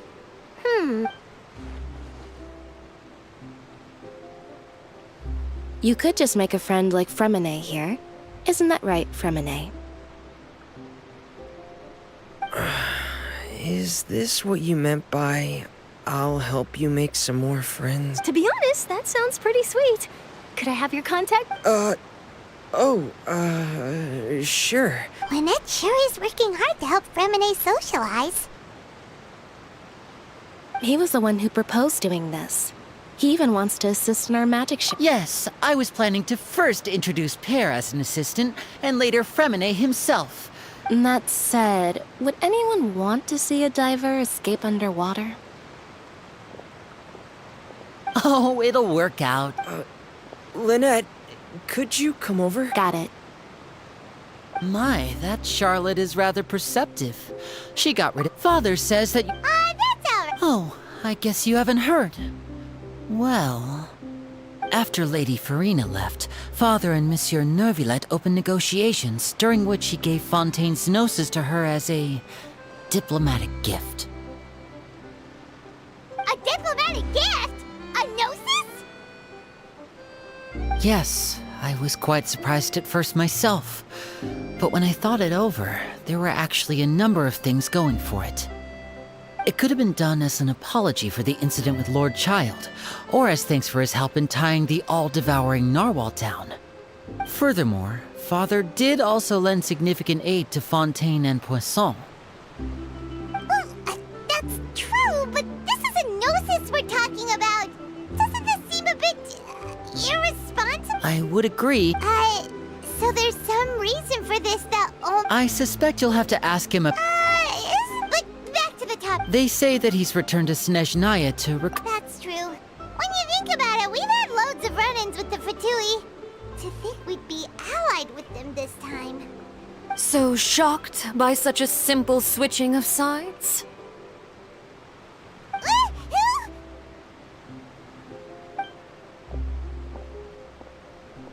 Father! Well, what do you know? Come to the docks to see how my children are doing and meet the Traveler by chance. Please do not pay my accomplishments in Fontaine too much mind.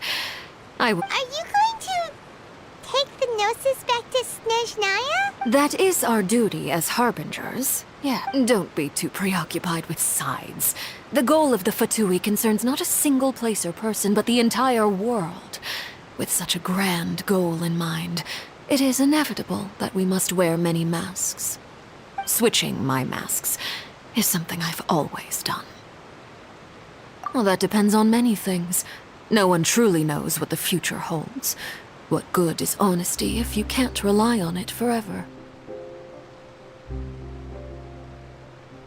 As for you, I very much look forward to our next collaboration. Good things cannot be achieved alone, and you've proved yourselves to be great partners. A vision? All right. I'll remember to return it. Thank you for keeping it safe for him this entire time. And that's a wrap for me. Huh? You're... Greetings, Miss Journalist. Hello. If I'm not mistaken, there are diplomatic channels I'll need to report to take a photo of you. That is correct. So forgive me, but I will not be able to serve as a subject in your article. However, feel free to write as much as you'd like about our dear magicians and our upcoming rookie talent. I will. The sea breeze is quite pleasant. I shall continue my walk while the weather remains so agreeable. Farewell. Farewell, Father. Oh, she has such an intimidating presence. I didn't even dare to take a picture.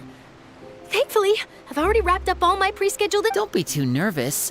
Why don't you take a magic pocket before you go? Here, Traveler, Paimon, you take one too. To move things about? That's right. I guess this must... Alright then. Well, guess we said Charlotte, huh? Shall we go see what Nibblehead's doing? As long as he's not...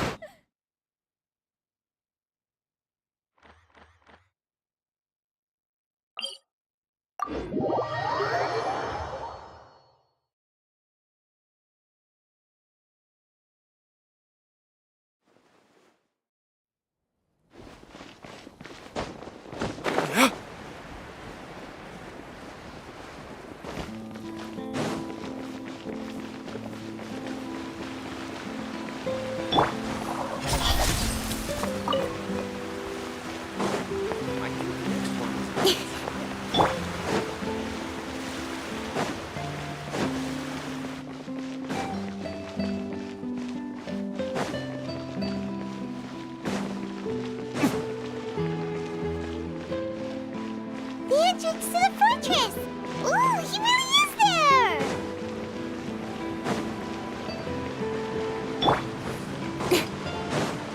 Speed of light! Huh?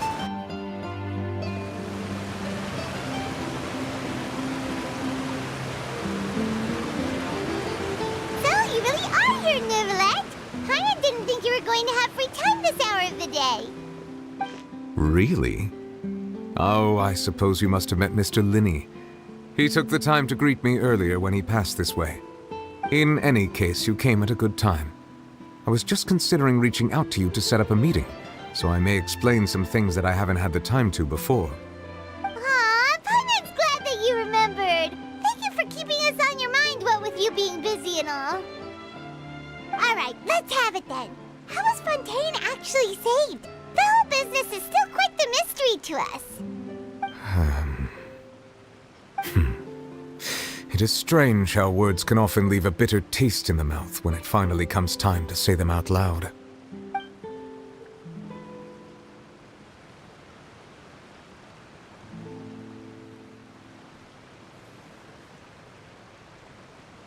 Whoa. So that's what happened? Focalor destroyed the divine throne of the Hydro Archon and restored your power to you, transforming you into a fully fledged elemental dragon sovereign! But Paimon still doesn't quite get what you did to save the Fontanians from dissolving. For me, the authority of the ancient dragons refers to absolute control over the hydro element. Fontanians were incomplete humans born of Egeria's use of the power of the primordial sea, with constitutions similar to that of mimics. But so long as those primordial energies remain within them, I could use the ancient dragon's authority to grant them true blood, after the fashion in which life was first brought into being on this planet. In other words, when I gave my verdict, Fontanians became true humans, and thus would naturally no longer be dissolved by water from the primordial sea. Focalor must have counted on you to make that decision as well. Your verdict was the key to making the prophecy appear to have come true while saving everyone. Yeah, and in a minute... It seems from your expressions that you still have more things you wish to ask. Ask away. I will tell you the truth as I know it. I have investigated his case along many avenues, and I have learned that he once fell into an unknown chasm when he was young. There, by chance, he awakened the all-devouring narwhal. But whether it be by sentiment or reason, that should not have been enough to consider him the root cause of the disaster. At most, he would have had tangential liability. As for the judgment passed by the Oratrice during the trial, whether it was due to that liability by association, or Focalor deliberately using him to buy time for us on the assumption that he would be able to hold the creature off, I cannot say. Guess Focalor had Fontanians in mind the whole time. In the end, it was thanks to her that they finally became real humans. Hang on a second. Paimon suddenly got another question. Back when Fontanians hadn't yet become real humans, were the children they had also transformed Oceanids? Life has always flowed like water. Do you recall how Fontanians would often come to the Fountain of Lucine to pray for children? Yeah! Lynette said the fountain is where all the waters in Fontaine converge. In truth, even those couples did not know that such prayers were no mere custom, but instead a form of ritual. Those Oceanids who were blessed within the spring water would later descend as new humans in the coming months. Paimon sorta gets it now. Either way, seems like this ritual won't be of any further use, but it'll probably live on as a local custom. Ask away. I will tell you the truth as I know it. Yeah, about that. Ah, Lady Farina. The people are only aware that her death sentence has not been carried out. She abdicated the post of Hydro Archon and left affairs related to that title to me, before leaving the Opera House. I related Focalor's words to her faithfully and completely. After hearing them, she seemed neither saddened nor comforted. She simply said that she was tired and needed to rest. Having said that, she then packed her things and moved out of the Opera House, not unlike how an ordinary person might. But she's still got a place to stay, right? You need not worry. I will make arrangements to ensure that she will not want for food, clothing, board, or travel. In truth, I am somewhat happy for her. The wear and tear on her spirit will, of course, take time to heal. But now that she no longer has to play the role of Focalor the Hydro Archon, she can finally lay down her burdens and lead a normal life. What about you then? What are your plans now that you've regained your full powers as the Hydro Dragon? After Focalor passed on, the Oratrice also ceased to function. This matter will directly affect our trials. After much careful consideration, I've decided to take over its role in our courts. From now on, I shall hear cases and pass verdicts by myself. Looks like you're still considering stuff from the perspective of the Udex, huh? As an elemental dragon, there are indeed many things that I must do. But this power and this duty, in a manner of speaking, you could say that both were granted to me. As such, before I attend to my other responsibilities, I must first and foremost continue to serve Fontaine as its highest judge. The duty of the Hydro Sovereign and the duty of the Udex shall coexist within my person. Additionally, the Hydro Archon's departure has brought about another problem, which is that the Opera House shall no longer produce indemnitium. That's true. That power was derived from the people's faith in the Hydro Archon, wasn't it? Wait, but the various mechs and machines in the city are all still okay. Where are they getting their energy from? As I am now, I have full command over New Musia, and it can serve as a complete substitute. Another reason why I cannot quite leave Fontaine immediately. Wow. This ancient dragon's authority stuff is really quite useful, huh? Ask away. I will tell you the truth as I know it. Oh, that's right! They say you've given it to the knave as a diplomatic gift or something! Leaving aside their intentionality, the two Fatui Harbingers have indeed done much for us during this crisis.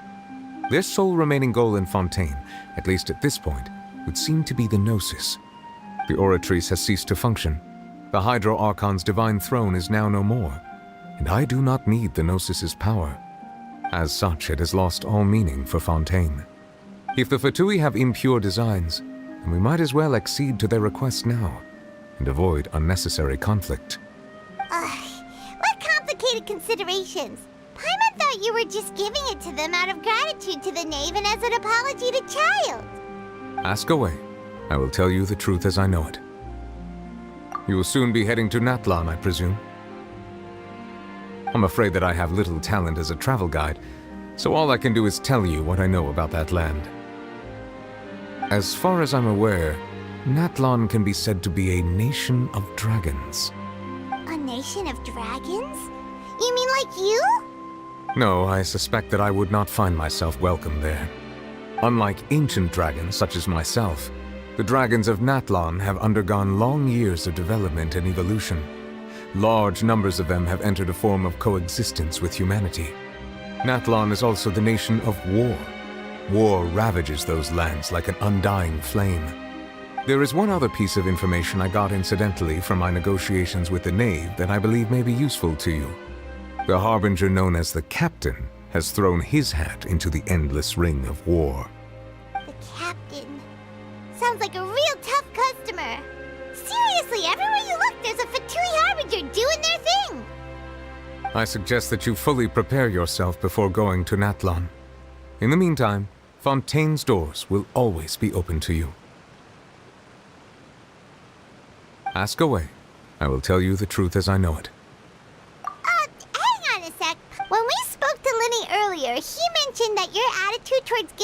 the Gnosis had clearly changed. We guessed that there might be some... No wonder the House of the Hearth is the Fatui's intelligence division. They are certainly sharp. So regarding this specific issue, I was just getting ready to share something with you. What? In truth, I exchanged some further words with that lady named Skirk after sending you two back to the surface. It went something like this.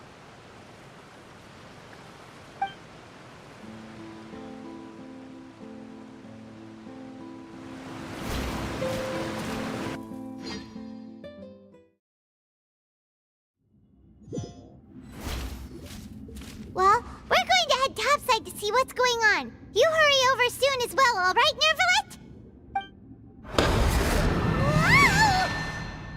What next? The all-devouring narwhal isn't here, so I'm no longer getting any interference. I can finally catch the scent of your power, what it's made of. It is the authority of the planet's primordial dragons, but with something very similar to a god's curse mixed in. It's quite a novel blend. I'm sure I've encountered something like this before. What was it again? I do not know what you speak of. Of course. How could I forget? You should have the remains of the third descender on your person, yes? Remains? I've never heard of any such thing. According to your parlance, I believe it may be called a gnosis. Well, that much is true. After Focalor's divinity faded, she handed her gnosis to me. But I fear I have never heard of it described in the manner that you just did. I've been training with my master, the Fowl, ever since I was young, and I have never returned to the surface since. So most of the information I possess, I got from him. It is only natural for those who are greater than humanity to possess a different sort of common sense, which is why there are so many problems in our attempts to communicate with humans.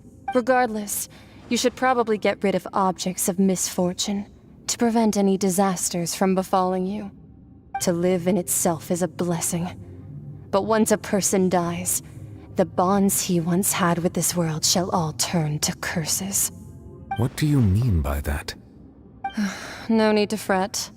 These are just my personal thoughts, and my reason for no longer wishing to return to the surface. This third descender you refer to, who are they? And when did they die? Master never mentioned them to me. Perhaps it just wasn't that important for me to know. If you're interested, though, I could ask him. I'll be sure to pass the answer on to you next time. Next time? You believe we will meet again? I do. Wait. I have a disciple of my own, don't I? He can be the messenger then.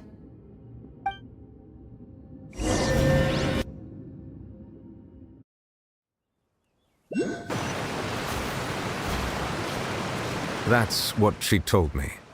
Whether it would prove useful or not, I wanted to pass that information on to you. The remains of the third descender? So that's what the Gnosis actually are. Paimon just thought they looked like chess pieces. How could they be a person's remains? All the same, assuming that there was no misunderstanding or special metaphor at play, that is what she meant to say. And she said that it would bring misfortune and that you should check it, which is why you gave it to the Fatui. If she speaks the truth, then I would simply be putting Fontaine at unnecessary risk by keeping it here.